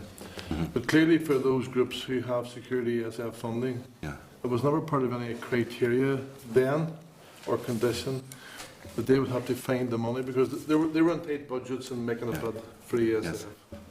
And for some of the groups, they're obviously presently appraising whether they can afford that, given the limited budgets that they've received. So it would be, and we heard last week, and I mentioned last week, Chair, when we heard the United Youth programme, which is unique and creative, and clearly all those young people participating in that programme will be entitled to EMA. So you could have in one circumstances, say, young people receiving EMA, and then in other circumstances, young people who are at the most vulnerable, including those with disabilities. At the present time, there's uncertainty. So I hope that you would look at that with a view to having a plan B to give comfort to those in our community who are not in work or employment. Well, Pat, I first accept that there's all sorts of anomalies across the system around what's paid in different areas, and my ambition would be that we have this in a seamless way that actually facilitates progression. That's what we're trying to achieve with all of this, as well as retention within schemes. While technically we have not ruled out the department directly paying EMA, but what I'm trying to get across is there's no logic to us doing so. And while I accept the organisations are working on extremely fine margins, as a department we're operating on extremely fine margins, albeit on a different scale, but our margins are no less fine than the organisations. But what I'm trying to say that if we pay the money directly, that money can't then be used. It doesn't draw down the 40% from Europe. If we use the money available to the department in relation to 35% match funding, as you appreciate, we're not covering all the bases in that regard, so we can do a lot more in relation to the match funding. Once we do that, we then leverage money from Europe. So if we pay the 35%, we get the 40% from Europe. If we pay it to the EMA, we don't get the 40% from Europe. So we are stretching budgets as far as we possibly can if we do it this way. Now, in terms of the organisations, they still have the discretion to do so, even if they haven't previously taken a decision in this regard. But whenever the guidance notes in relation to bids did have cover for an allowance being paid, and even if an organisation hasn't committed to doing so, they still retain that discretion. Do you want to elaborate, Colin, just on the application process in relation? The application, and the Pathways Alliance? Yeah, I mean, the guidance notes in the that were available as part of the application process made clear that participant allowances were one of the expenses that is allowable within the 40% overhead costs that organisations will be entitled to under the new programme. The regime is that they're paid their actual staff costs plus this 40% allowance for overhead costs, of which participant costs, including participant allowances, are one. And I mean, certainly the payment of participant allowances to those taking part in the ESF projects has been part of previous programmes as well. I mean, there was a campaign at the time that the Pathways to Success strategy was being developed for a specific allowance for young people not in education, employment or training. But there were in fact other projects under the previous ESF programme that were paying participant allowances out of their project costs. So in that sense there was an anomaly under the old programme. But I mean the issue now is really that the resources are very limited across the board. One bit of comfort that the organisations might take is that actually the participants that have received the Pathways EMA only receive that obviously if they're not receiving other allowances from other sources, and quite a high proportion of the participants are receiving those types of allowances. So actually the uptake under Pathways to Success under both ESF and Collaboration Innovation Fund of this Pathways EMA was quite low, and the costs were quite low compared to what we had anticipated. So the costs for individual organisations are perhaps not likely to be as high as they may fear, and we're certainly happy to discuss with them what our experience has been under the... No, I accept that, and accept in good faith what the Minister is saying, but unfortunately we have groups who are on tight margins making a bid to become part of the new ESF monies might find this most challenging in terms of delivering it on the tight margins. And we're talking about young people in particular, Minister, who may be estranged from their families, who may be using this money to supplement food, etc., etc. And I'm just making a final plea.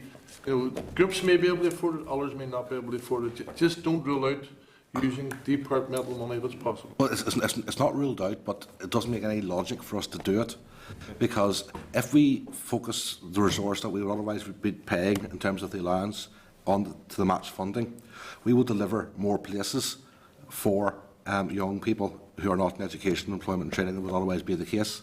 So there'll be more and more people slipping through the net entirely if we don't follow the route that we're taking. So the money can still be paid, but it's more efficient for the organisations to pay it, even accepting that they're on tight margins, than it is for us. Because if we take a different approach, then we will have maybe young people who are getting the allowance paid by the department, but there'll be fewer young people availing of opportunities across the piece.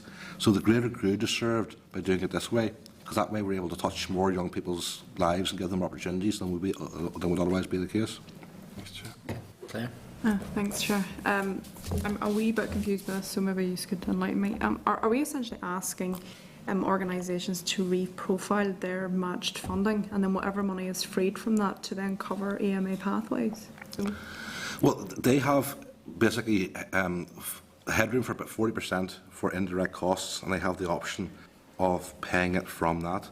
It's also something that will be less bureaucratic in the sense that they take care of the matter themselves rather than have to go through processes of making claims to us and us then vouching the claims, dare I say, and paying them out.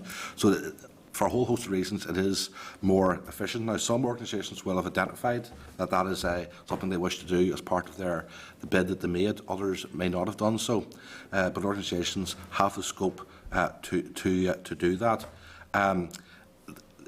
On the margins, that may impact in terms of their ability to do other things if they decide that that's the route that they want to go down, if they feel that's an important thing that they wish to do. Where appropriate, we will work with them.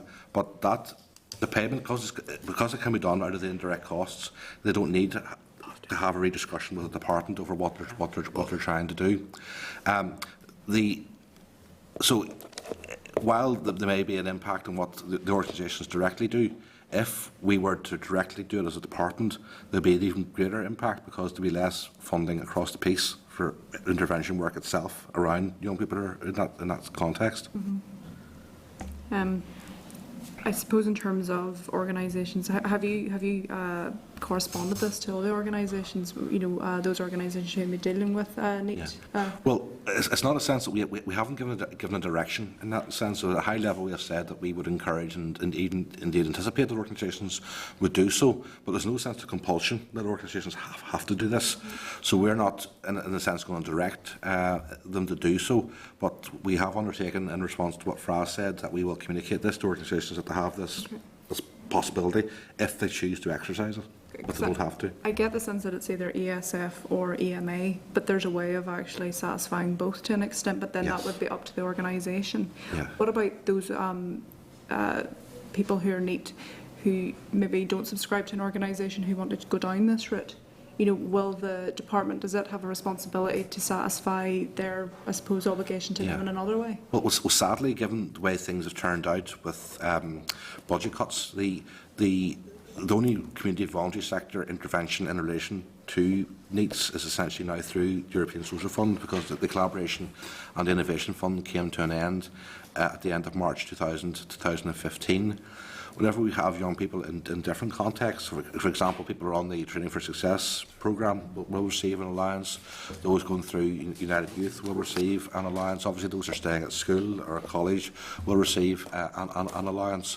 And as we look to the new system of youth training, which we announced yesterday as well, there will be an allowance paid in that regard, which will be at least the same level of as current schemes, potentially slightly more, but at least the same level.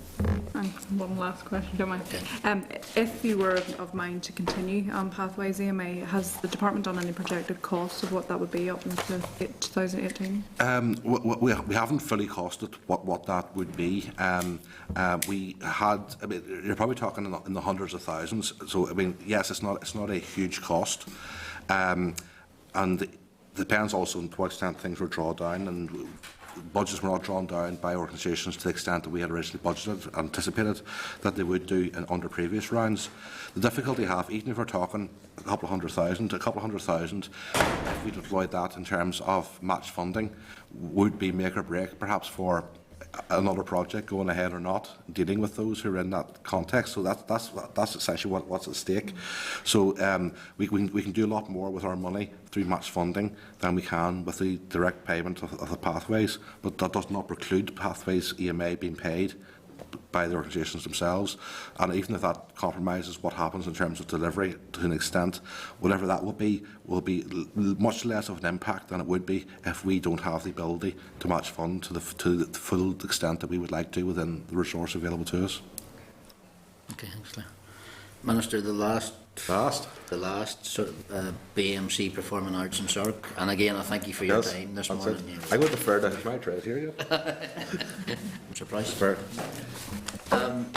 300,000 you said had been that's not an increase of flu. That's, strictly speaking, it's not flu. It is a direct. It's a direct payment for. It's in recognition that it's a new facility that there will be pressures around running costs. It's more capital rather than. No, it's revenue. It's revenue. It's revenue. One-off revenue continuing. To be determined. As you know, we're in an ongoing situation of flux with budget. So at this stage, we're not making any commitments in any regard. So it could be looked at as a set-up cost rather than. Well, the anticipation would be that over time, this facility for Cirque will be an income generator.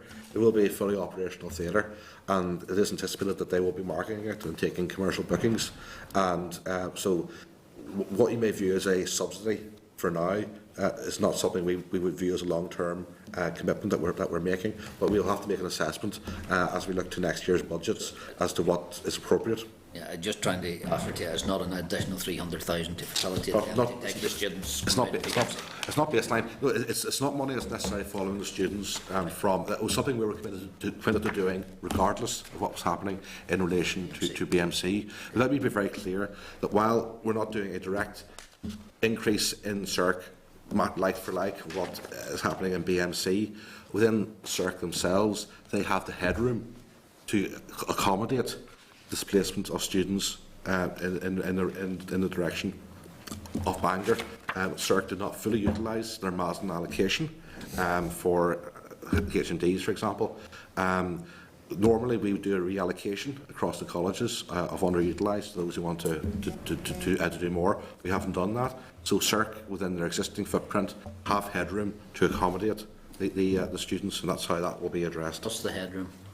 I don't have the precise figures. Right. We'll drop you a line in that regard. Right. Before 12.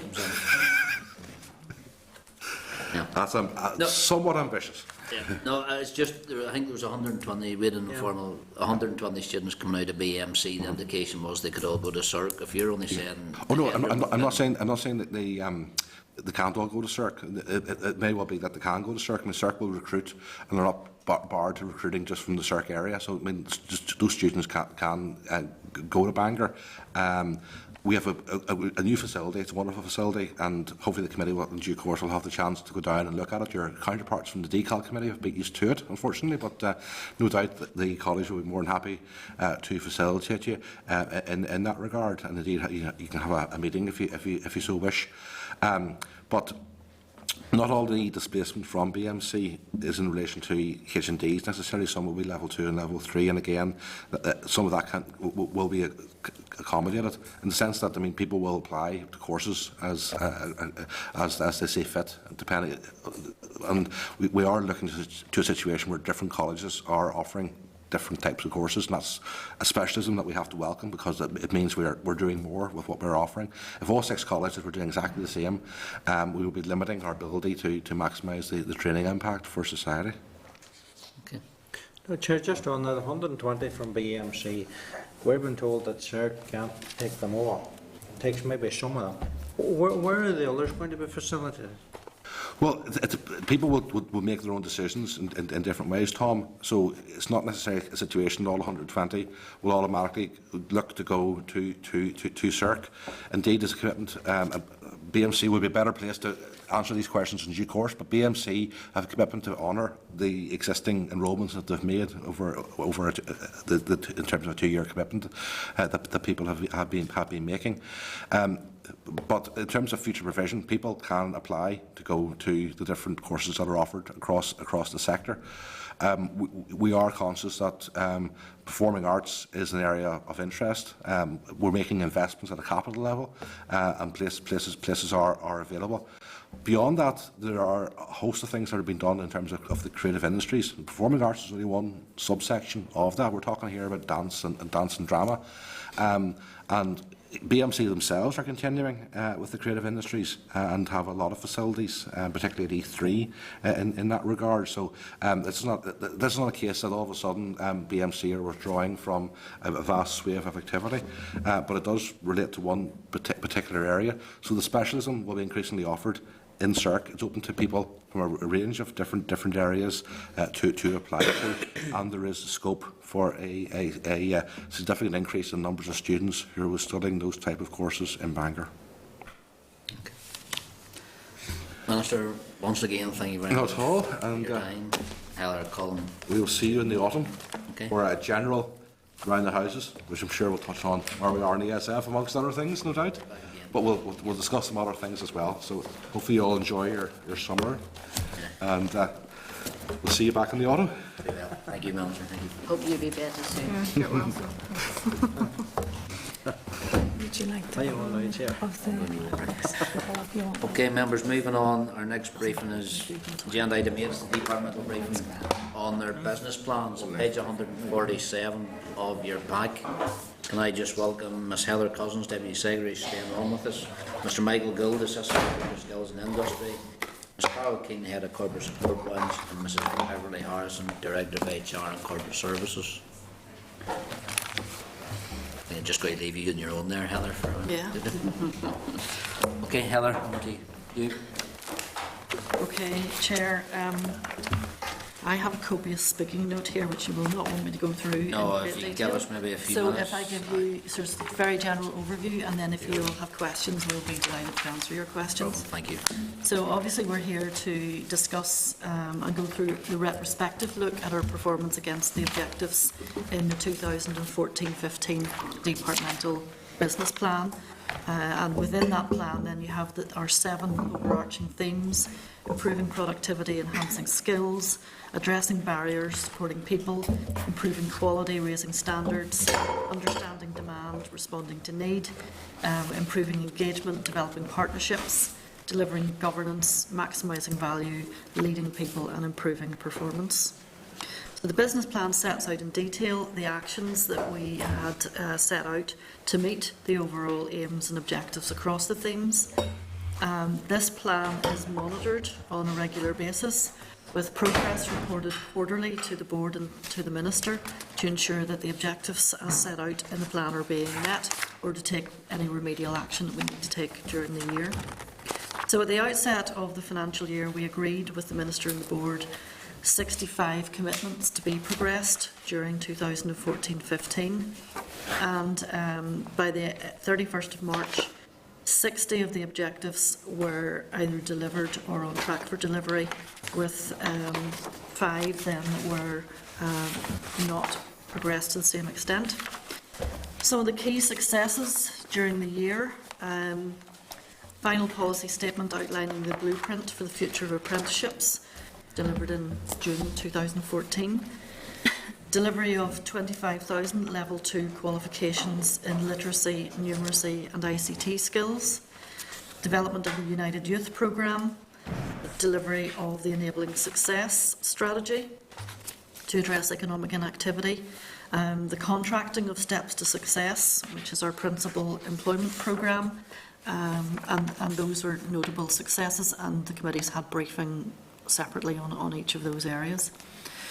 The 4 commitments where progress was less than planned. 3 of those actually relate to employment law, including revised procedures for employment tribunals and the introduction of the employment bill. And these have obviously been delayed due to the need for various bits of legal advice, and also the introduction of the bill has been held up in its passage through the Assembly, but we hope to be able to introduce that in September 2015. But again, the committee will have had briefing on all of those issues to date. The disability and employment strategy has been delayed because its remit was widened to include skills.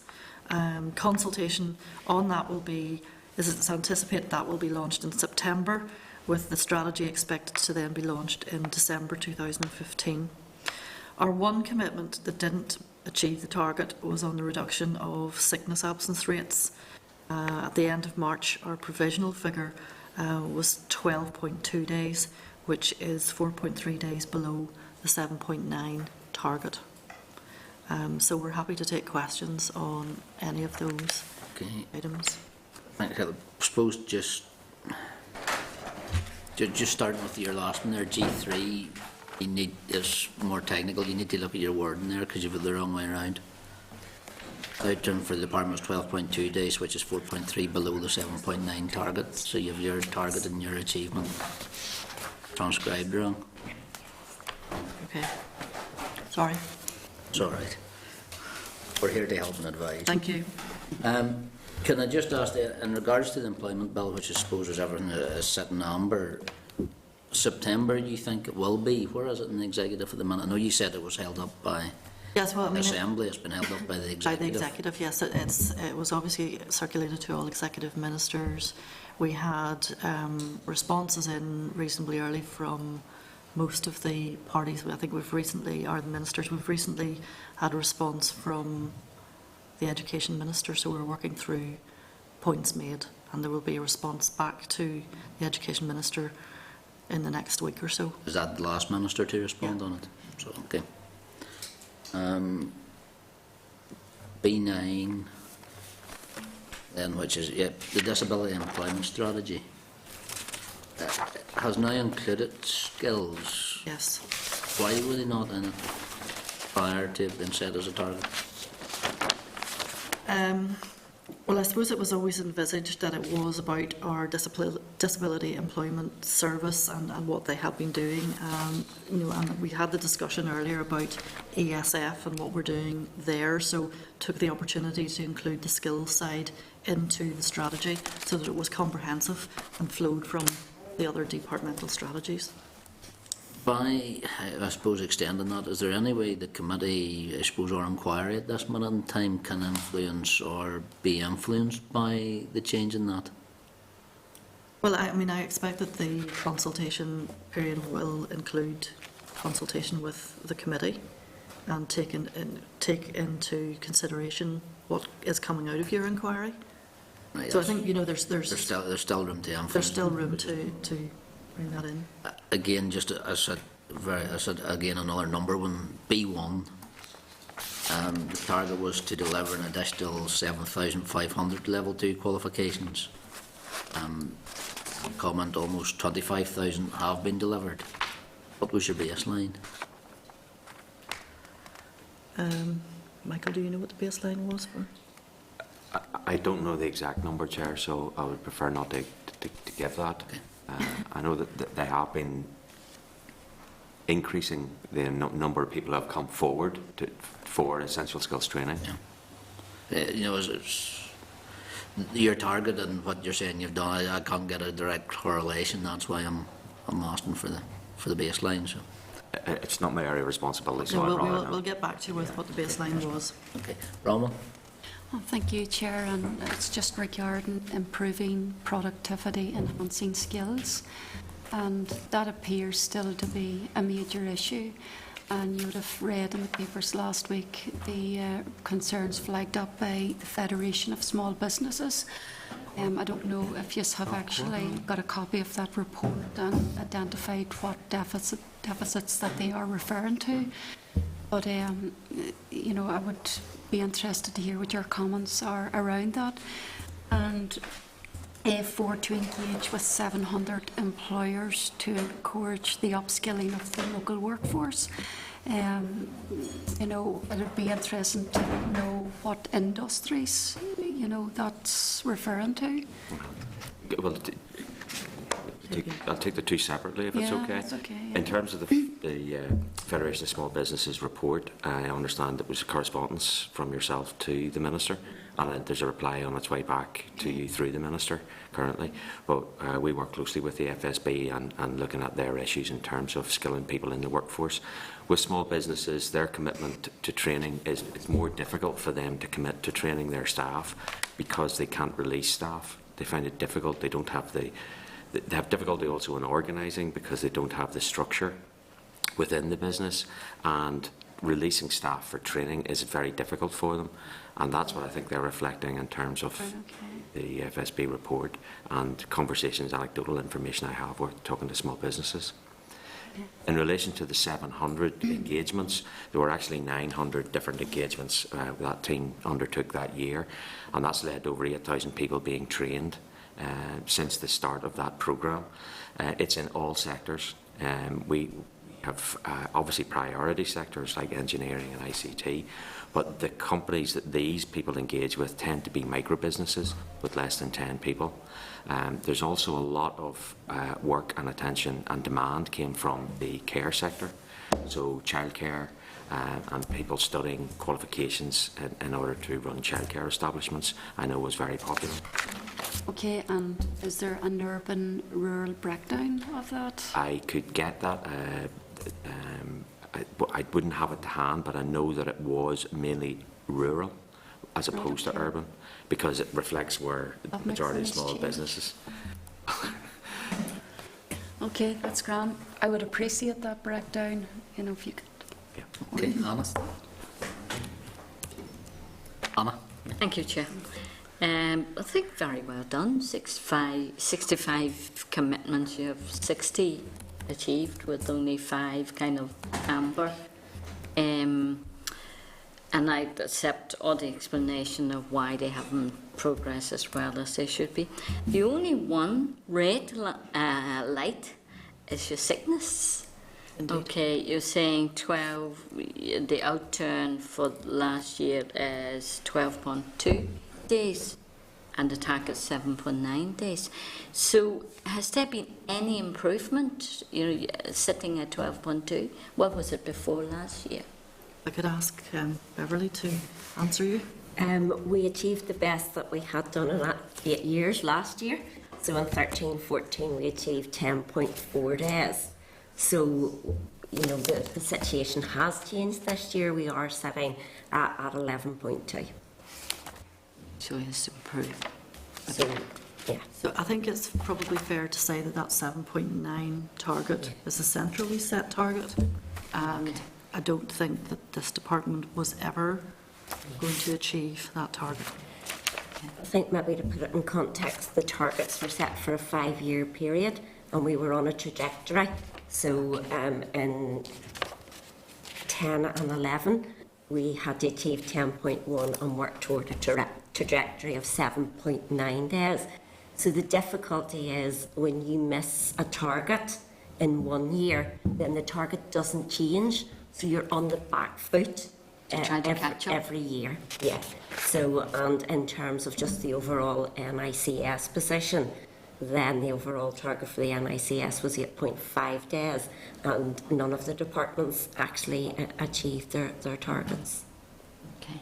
Sorry, so you're saying the previous year was the lowest? Previous year was the best that Dell had achieved in 13-14, 10.4 days. And then, but then for last financial year, it moved up a bit. Yeah. Any reason why? We spent lots of time analysing.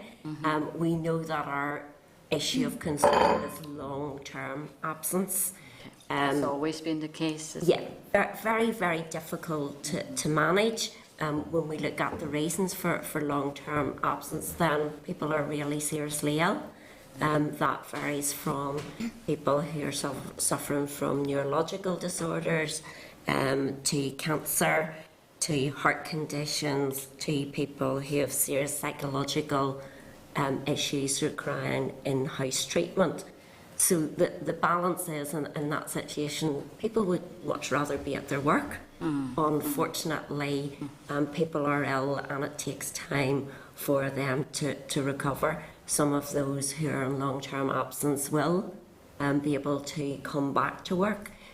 Some of them may never make it back, and that's something that's outside of their hands. So we do know that that's our issue, and we do manage that through, and we encourage people to come back to work as soon as their medical advisors say that they can, and sometimes that may be on a phased basis or a part-time basis or whatever, in the hope that they will be able to return to work full-time.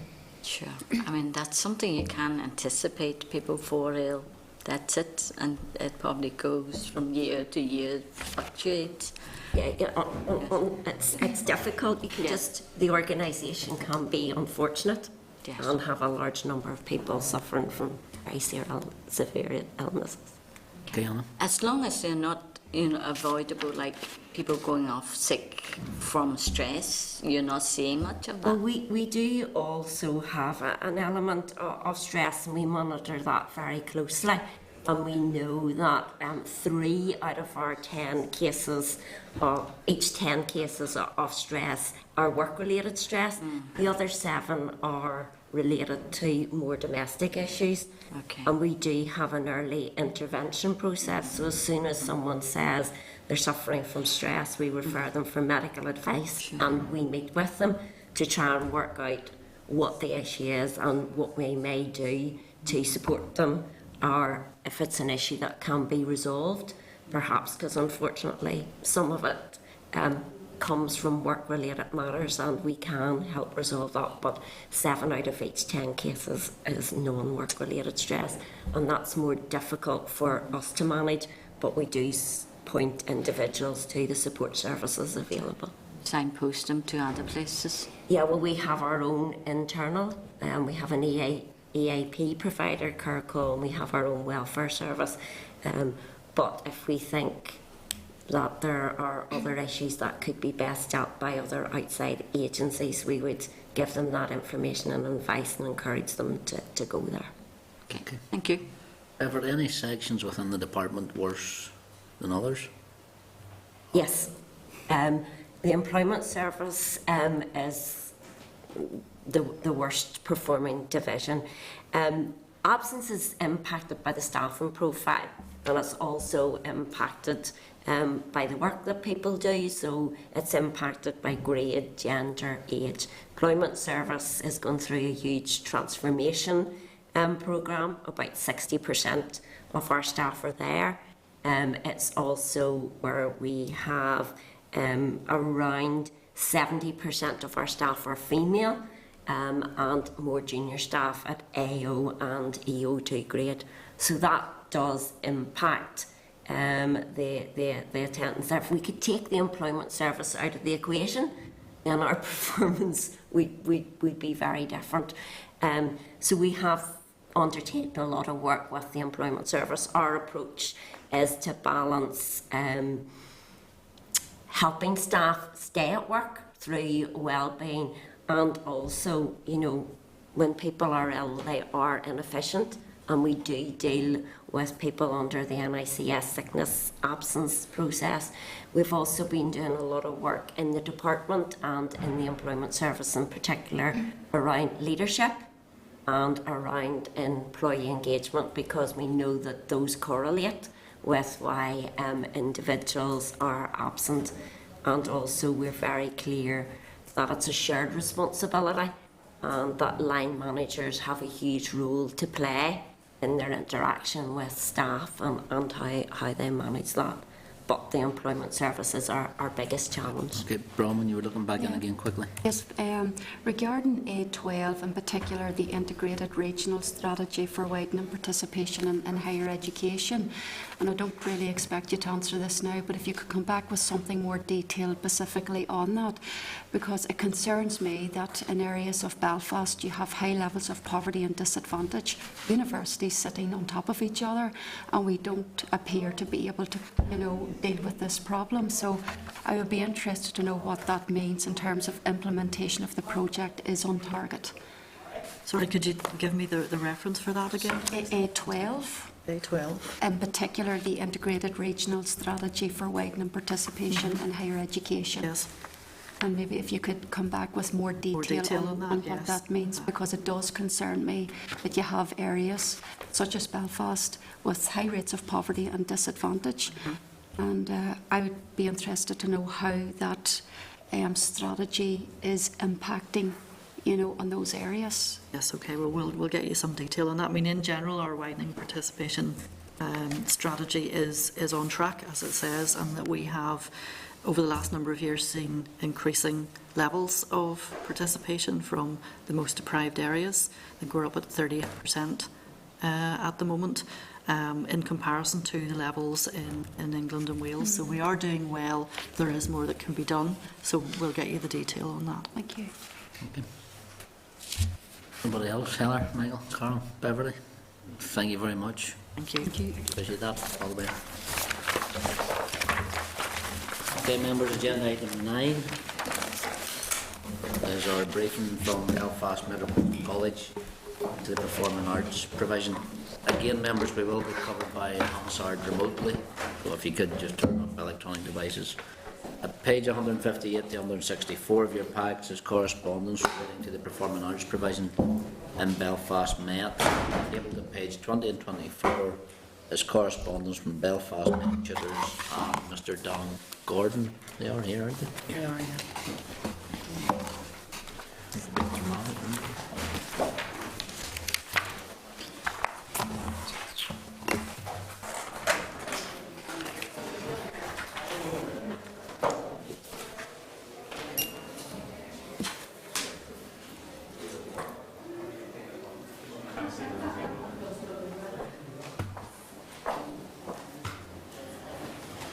Okay, members, can I just welcome Marie-Therese McGovern, Chief Executive, Ms. Gillian McGee, Head of Corporate Development. Marie-Therese, Gillian, you are very welcome. I'm sure you have been made aware, and I thank you for coming to us at short notice. We did receive an informal briefing from a number of unions and, I suppose, industry professionals in regards to their concern about the removal of some courses at Belfast Met. So we've heard their input on their sides. It's just really for the committee to get some feedback some input from yourselves. So. Thank you, Chair. So, Chair, if you want, I'm happy to update you on where we are, and my colleague Gillian will chip in with her information as well. Got quite a lot of information. And basically then we're happy to take questions. So, as the committee will be aware, the college has taken a decision to cease running dance and drama classes. I think there's been a confusion about performing arts. The college most certainly is not giving up on performing arts. We have considerable other courses which are in the performing arts field, that include music technology, backstage, events management, costume design, hair and beauty for theatre. So we have, we continue to run a very varied performing arts programme, but we took the decision to let the courses in dance and drama run down for a number of reasons. The first reason relates to the building in which dance and drama has, certainly since I've been there, taken place, which is in our Tower Street campus. Tower Street, once we moved into Titanic Quarter, Tower Street was always surplus to requirements in terms of the college, and it was always envisaged that Tower Street would shut. In fact, our corporate improvement plan, which was agreed with our parent department, included the action that we were going to close Tower Street, Parkmore and a number of other places which the college at that time was working out of. So it has always been our intention to move from Tower Street, and gradually as a result what we've been doing in Tower Street has become less and less. So principally at this minute we have the dance and drama courses and we have Pathfinder. The Pathfinder course will be moved to the city centre Millfield venue. We had to wait until we moved some classrooms and changed things around, so we're doing some building works to accommodate that. So Pathfinders will move out. When we moved into Titanic Quarter, we knew that it was our aim and our objective to close Tower Street, and we took a number of actions to attempt at that point to rehouse the dance and drama. In the 10-11 year, it was just at the time in which the MAC was opening and developing, and we had a long and what appeared initially to be a strong negotiation process with them to look at the possibility that we would become in resident in the MAC. Unfortunately, and there was no malice because the MAC had certain issues, and the main issues were that they couldn't accommodate us to the amount of time that we needed to book because they had other things going on. Principally, our biggest time, for example, in the year tends to be in that period coming up to Christmas, lots of productions on, lots of things happening. That also, unfortunately, as a working cultural centre, tends to be their busy period too. So we got nowhere with that in the end, and so we had to drop that. So the MAC couldn't really accommodate us.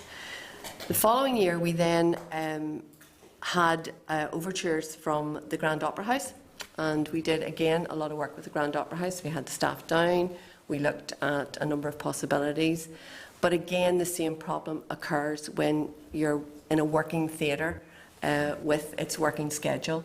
It's very difficult for them to accommodate us on a 30-week cycle, which is what they would have had to do. So we gave up then on looking for a partner in an active theatre or an active cultural venue. And then we began to do some discussions with Belfast City Council in relation to our Castlereagh site and the possibility of doing some kind of joint development work with them on that site. As a result of those conversations and conversations that we opened with DCAL at that time, it looked that at that point that there was a possibility that DCAL could assist us with, if we could get the case through with our own department, may be able to assist us with an extension to the E3 site. And at that point, that's where we put our eggs in that basket. And we did a considerable amount of work in visioning what it might look like if we moved dance and drama up to E3. And we have gone as far ahead as drawing up drawings. Lots of work was done. There is a strategic outline case which Dell and us have had over a period of time. However, as you're aware, last summer, once we moved into the current problems and issues that we have with finance and the cuts process, all of that comes to a stop because there is no guarantee any longer that any department can give us money to do anything like that.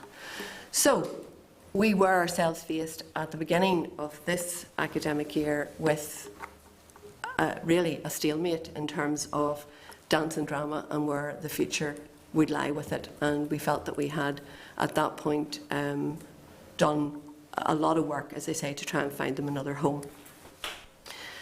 The cuts then came. Initially, the cuts were 15%. Eventually, our college's cut was 7.6%. So we had to take some very serious decisions in terms of retracting and moving back and finding ways to save money. And we had to cut a number of courses, and a number of, roughly 9,000 student places will be lost in terms of where we were this time last year for September. So we have to make some changes. And on top of that, the costs of Tower Street continue to be problematic. So we have a condition report, and I think there's been a lot of talk about it being fit for purpose or not fit for purpose. The building at this moment meets all health and safety standards, so there is no issue in terms of health and safety standards. However, to maintain that over the next period, we did a condition survey, and the condition survey tells us that we would, in the next 3 years, potentially have to put somewhere in the region of 1.5 to 2 million into the building to keep it at a level ticking over. That is a very large drain on our resources at a time when we are losing in our budget for next year at this minute 2.6 million, and we are aware that there may be, and we may be liable to, larger cuts in year. There's no guarantee that that won't happen. So those were some of the reasons that started us to think, well, we've got a problem here in Tower Street. We have a continuing issue that we've been trying to fix.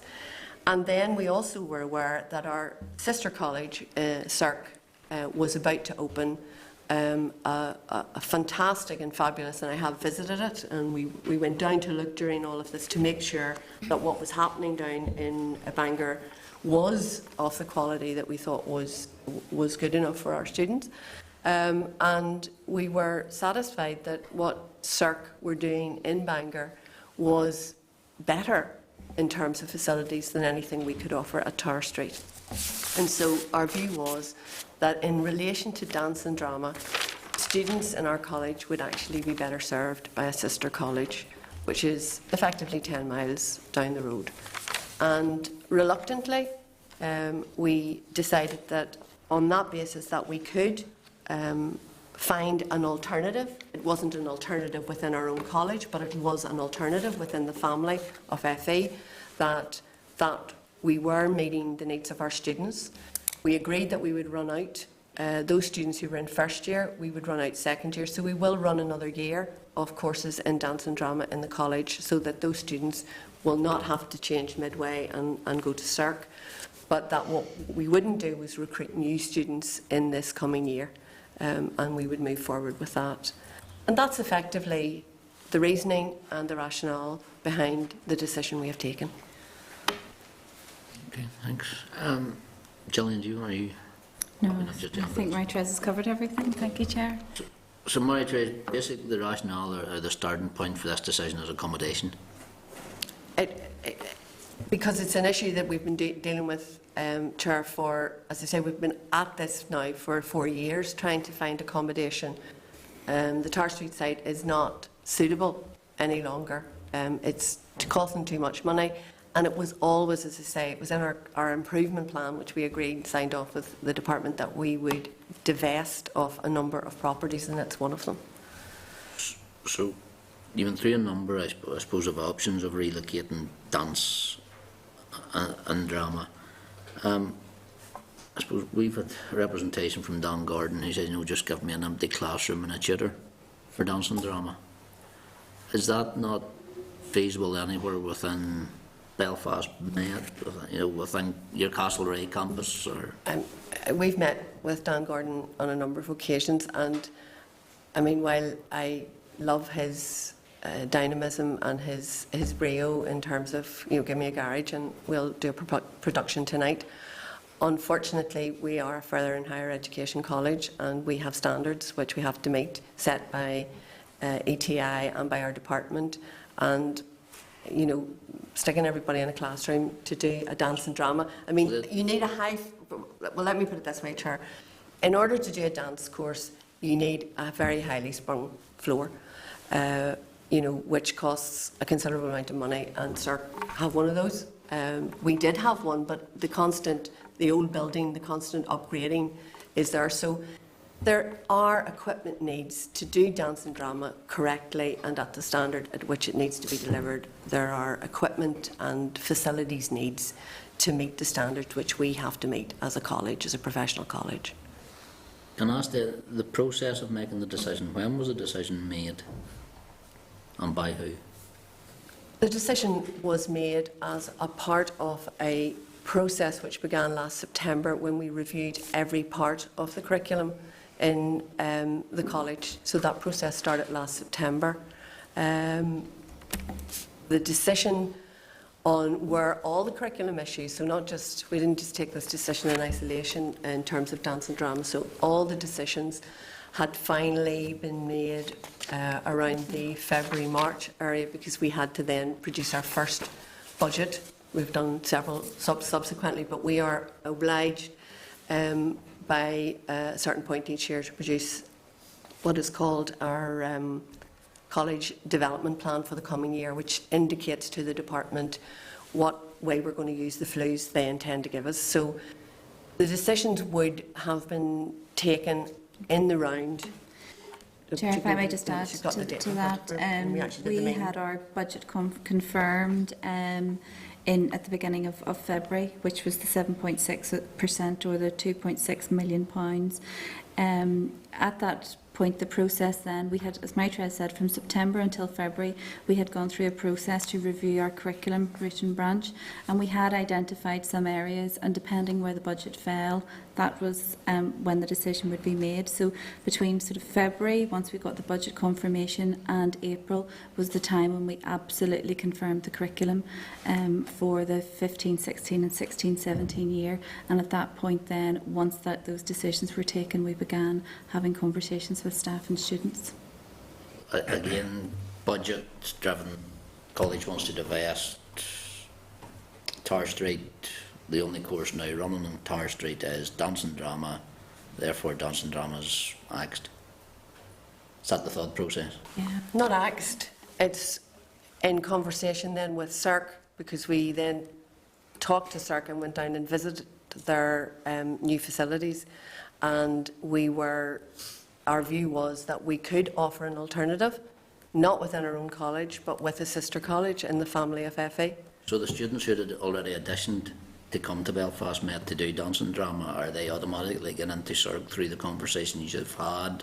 Or The students who auditioned at that time were passed over to CERC, and my understanding is CERC is continuing to audition as we speak, so they have not completed their auditions. So my understanding is that any student who we auditioned is either has already been auditioned by CERC if they make that call, or will be auditioned. The student has to now reapply to CERC. There's no other. They have to reapply, but again, we sat down with them and we passed on our applications to them. Now, not all students have chosen to kind of, in a sense, but they have to reapply because CERC's application process is different from ours.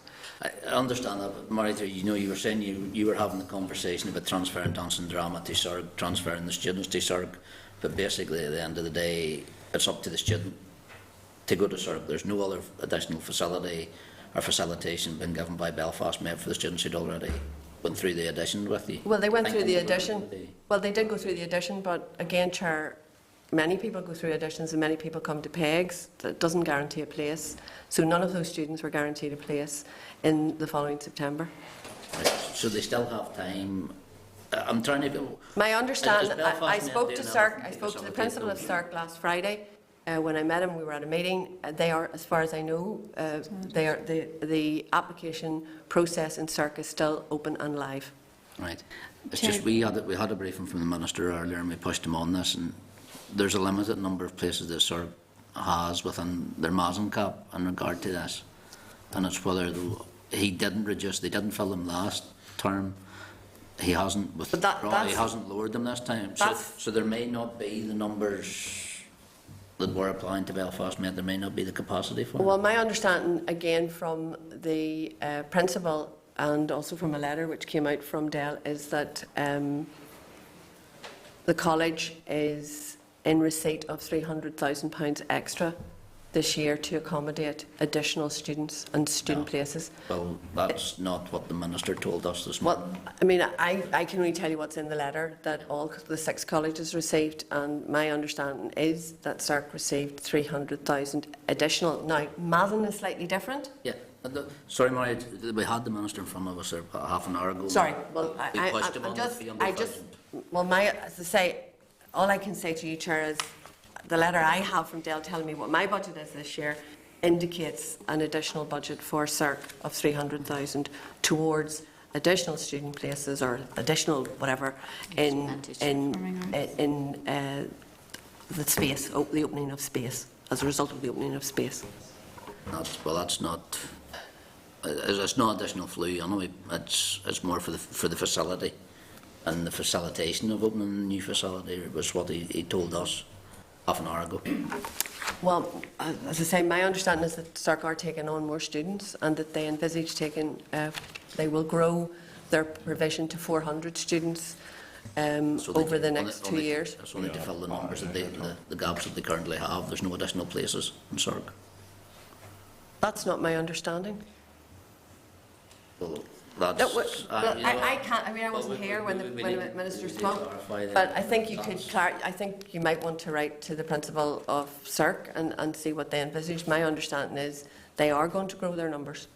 Oh, sorry, The Minister did say there is headroom in there's headroom under Mazen. Yes, to kind of move around. But Mazen will only refer to those students who are doing higher education courses. Further education is not affected by the Mazen cap. That's what he was. Well, let's say, all I know is that CERC envisage growing that part, that they're a centre of excellence now for dance and drama in Northern Ireland in the FE sector. That's recognised by all of us. So they are envisaging growing their provision. Claire? Thanks, Chair. I suppose one of my biggest concerns about this decision is that we're actually taking dance and drama out of Belfast. I come from Korean, and if I was to ever think of this type of area, I would think, go to Belfast, that's where we need to go. Was there some sort of impact assessment done, not only on the people who would be looking to study this and what their experiences and opportunities would be, sort of in the surrounding area, which, to be honest, that's the way we seem to be going. We're trying to really emphasise experience alongside the learning.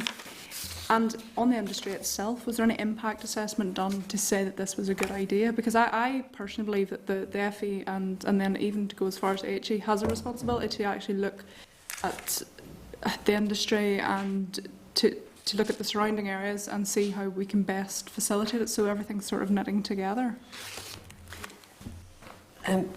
From our point of view, yes, we did look at what the impact would be on the students. So of the 112 students that we looked at in terms of the postcodes, we know exactly where they all come from. 40 of them come from Belfast. 46. Sorry, 46, and the rest come from outside Belfast. So if you were in Coleraine, you might be surprised to know that Northern Regional College has performance arts courses running. To be honest, it's not really from a geographical perspective that I'm saying this. It's more in terms of the experience and the opportunities they can get. And in terms of dance and drama, I would imagine that the most opportunities and experience would come from Belfast itself or one of the other cities like Derry.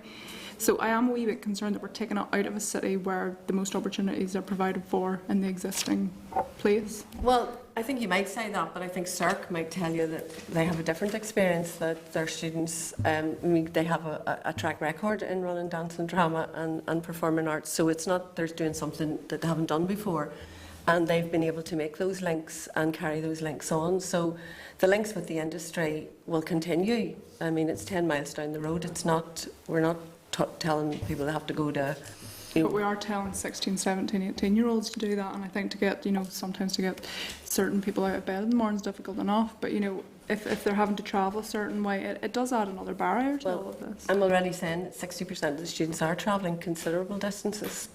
So for some of them, actually, Bangor will be closer, not further away, than where they are at the moment.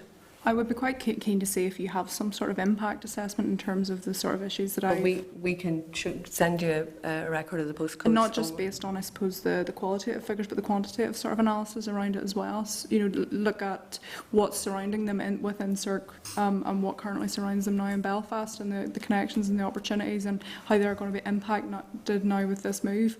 Well, we would have an expectation that a centre of excellence, which is what Space is now designated, will have those connections. And have you spoken with the industry to understand what the impact might be to them if we're trying to feed the industry? I think that the industry where people who are acting and dancing is an industry that people know they have to move and they have to be very fluid. And, you know, Belfast does not support a huge amount of work for actors and dancers. But surely if we're moving it, we're not encouraging them to support it anymore in the future. I mean, my view is that we have made those connections, we have those connections built, and we'll continue with those connections in the music industry. But we are happy to work with our colleagues in CERC to help them build. But I mean, I think they already have considerable relationships with the sector. So you've spoken with the industry and you know what their opinion on this is? I personally haven't, no. But have people within your organisation to enable you to make a rounded decision? I think we have, yes. Okay, I'd be quite keen to see that and see what their opinions are on that. I'm happy to provide the conversations we've had, with the industry. Thank you, Chair. Sunny Marie-Therese, I went to Tower Street in the early 80s, night classes, doing my O&A levels. And I was actually there recently again, a couple of months ago, to open the new salon, the partnership between yourself and Springfield for the beauty salon. I'm surprised that building is still in use, to be honest. Yes. I know it fits health and safety standards, but it is not the most attractive building. But if they are saying they only need a room, could you not be able to accommodate them in the beautiful, fantastic big building of the Titanic quarters? You know, I think we have a difference. Again, I think that Dan is happy to have his opinion. A room is not sufficient, Anna, to deliver the dance and drama courses we're currently delivering. It's simply not possible. There are specific facilities which are required: sprung floor for dancing, you know, lighting rigs, space for theatre. We don't have those facilities. They were never written into the original plan. You know, and we can say hindsight's 20/20 vision. I wasn't there. We weren't there. It's a different time. But the plans that were made for Titanic Quarter did not include dance and performance of any kind, in fact, in that building. Trying to retrofit it then, as I say, in other buildings is very, very difficult, which is why doing the extension at E3 was really where we were kind of hoping we could finally move and do something a bit more purpose-built. That has come to naught, and in the meantime, there is a brand new spanking facility with everything that is required to do performing arts, or certainly dance and drama, at the quality they need to be done at. And are you absolutely sure that CERC can take in all the students? Because there was a big question mark during our meeting with the sector that they don't have the capacity to take all your students. My understanding, again, as I said, I spoke to the principal last Friday afternoon, and he told me that as far as he's concerned, the courses are still open, so that would imply that their courses are still not full for September, because they're still auditioning and they're still receiving applications. So I think we do have to check that, but as I say, my understanding was that they got additional money to increase the number of places, but at this moment they are still recruiting. Sure. Because I think people just don't like changes. And I think it is a matter of really communicating and encouraging people to move over to the brand new the facility. Well, we just think that the building itself is very impressive. I don't know if the committee has had the opportunity to go down, and I'm sure CERC would be very happy to host you down there if you wanted to go down and have a look at it. It is fabulous. I mean, I would absolutely adore to have it. You have the beautiful well, Titanic. I've got You can't be Titanic, too and so that's what CERC tell me. So, and it is literally, it's a 3-minute walk from the train station. So it's just where the Bangor Castle is. And you come round the corner and it is very spectacular. So, you know, I believe it will provide a very fine environment to develop the skills in dance and drama that they hope to do there. Thank you. Tom, Debbie. Yeah, just very briefly, Excel did rate the facilities at the Tower Street as outstanding. So, you know, there seems to be no difficulty with the facilities there. But I'm just concerned that there hasn't been the full impact study done as to the detrimental impact this is going to have on the students that are actually training and going through these courses in Belfast. And I did question the Minister today about where all these students, these 112 or whatever, 126 I thought it was, were they all going to be facilitated in CERC? The Minister said no, they would all have to apply for whatever places or whatever other opportunities were available for them. So what we're doing is actually closing a facility here, but we're not guaranteeing these students place in CERC. We talk away about CERC and what's going to be there. Yes. My understanding is that there could be very few of these students going in that direction. Well, as I say, that's not my understanding, and I'll let Gillian want to come in. But I do need to make the point to you that there was no guarantee that the 112 students you're talking about were going to get places at Belfast Met either. They all were subject to application and to audition, and to there are no guarantees. No place is guaranteed until we get to end of August, third week in August, and then we'll be able to tell you who's got a place and who hasn't. So all of those courses on a regular basis across Northern Ireland are oversubscribed to. Yeah, but I think while you talk away about, and you've mentioned this on numerous occasions about they weren't guaranteed places at Belfast Met. If we look back, if you look back over the last number of years, you'd be able to know of a percentage, what percentage of pupils or students in all those years that did get a place at Belfast Met. So if we took that percentage, we would have a good idea as to what percentage of the 112 would still get a place at Belfast Met if it was there. That's true, Yeah. but I would hope What that would I would hope percentage that the sector, given that it now has a new centre of excellence at Bangor, will be able over time to absorb that difference. That is my understanding. Would that percentage have been over the 50? Would it have been 60, 70? Well, you're asking me a question I don't know. I mean, I wouldn't have intimate details on, you know, how many people apply. I just tell you that the course is deeply oversubscribed, as are many of our courses.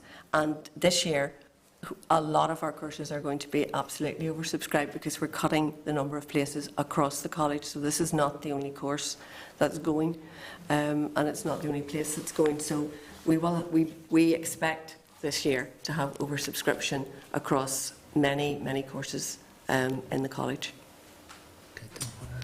Mary Tracy said this isn't the only course that's going there. What other courses are going? Well, we've cut back. We've had to cut back right across. We have 9 schools, so each school had to make sacrifices. I mean, we have to make up a cut of 9,000 places across the college. What full courses are going? Has that been? Well, we've pruned back some courses in areas such as ICT. Our community classes are absolutely pulled back. We will cut a lot of our, not most, but a good bit of our recreation, what is referred to as recreational and leisure in the evening. So evening classes you will see a major cut across those. So this is not the only area of the college where courses are being deleted and pulled back. Is that public knowledge yet? Has there a list been given out of the courses. I'm not talking about reducing numbers in some schools or on some courses. I'm talking about actually courses that have been I think stopped. when we get to the period when we would normally, for example, advertise our part-time, you will see that there are less courses. We're publishing and advertising less courses, and that a number of them now have, where we are advertising them, the cost of them has risen considerably. Sorry, Sydney. Just for clarification, Mary-Therese, Tom was asking there about places 112.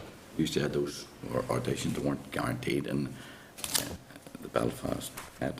Now, surely you would have an idea how many could accommodate.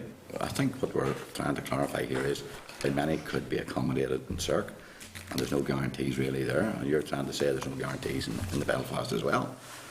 So how many could you have guaranteed out of the 112? Are you saying less than that, or any less than that? Most of our courses run over a period of 2 years, and there's 112 places in total available for 2 years. For those so 2-year courses. We really only would have been taking 60 on this year.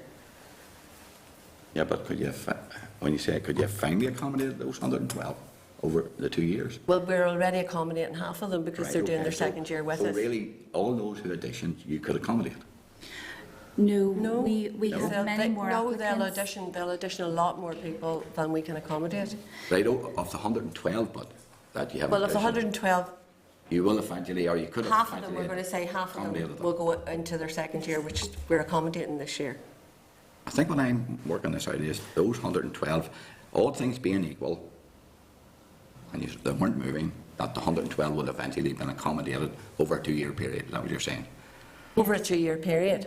But there's no guarantee in CERC that that will happen because we do not know if they can facilitate that or not. Yes, I'm but just trying to establish that. yes, and I think that So I think there that's is- a good question now for I the think what we're committee to seeing ask, here sir. is Over a 2-year There's a period. possibility of these students losing out because the places won't be there. Look, if I may, when we took the decision, we had, as Mary-Therese said, we had conversations with our colleagues in CERC, and the very first thing that we did was work with the head of school in CERC, and she organised an open day for all of our students to come down and see the facilities, understand the application process. That was either early May or the end of April. So they had the opportunity to apply to the same application process as everyone else applying to CERC for those places. So we've been working with students as soon as the decision was taken to help them through that process, that application process. So they will have an equal access to the places as any other I'm student. not quite so sure if everything's being equal here that with this move for students going to CERC will be on the same level of opportunity as they have in Belfast. I just don't, I'm getting that feel that there is some concern about this. But I think what you have to understand in terms of CERC's position is that they're growing an area that previously ran at a certain level. So the new facility allows them to grow and increase the number of students. But they'll not want to do that in one step, which is why, because we did have a conversation, we had a brief conversation with them, that they would take everybody. So they would actually take our second years and we would transfer them straight away to Bangor. But they were not in a position where they could do that, where they could automatically take. So we agreed then that we would run our second year, the first years into the second year and run that out. Right, so there's a bit of an, I believe, what I can see here, there's an unknown of what is going on. Well, there is. If there's a growing... There is an unknown. Just let somebody finish. Sorry, If there's a growing opportunity in CERC, and Claire's brought up here a point as well of the geographical spread of students, will they want to go to Bangor or not? So there is a possibility that the same opportunities will not be there for them if it's done. That's something maybe I believe here. Because well, as I say, we'll send the committee the geographical spread of students, and you know, this is not a Belfast-based course. The majority of students who come to these two courses are not from Belfast. The facility was in Belfast. Well, the facility was in Belfast, but I mean, I think that in Northern Ireland we need sometimes to accept that we can't have everything where we want it, and sometimes people have to travel for certain services. In this case, the sector has built an all singing, all dancing new facility for this area in Bangor. Nice pun. In hindsight, because you're not finished with this, I think you did say in hindsight, would you? Well, hindsight's would have preferred to be in Belfast? Hindsight is 2020, and would I prefer to have the space in Belfast? Yes. You betcha.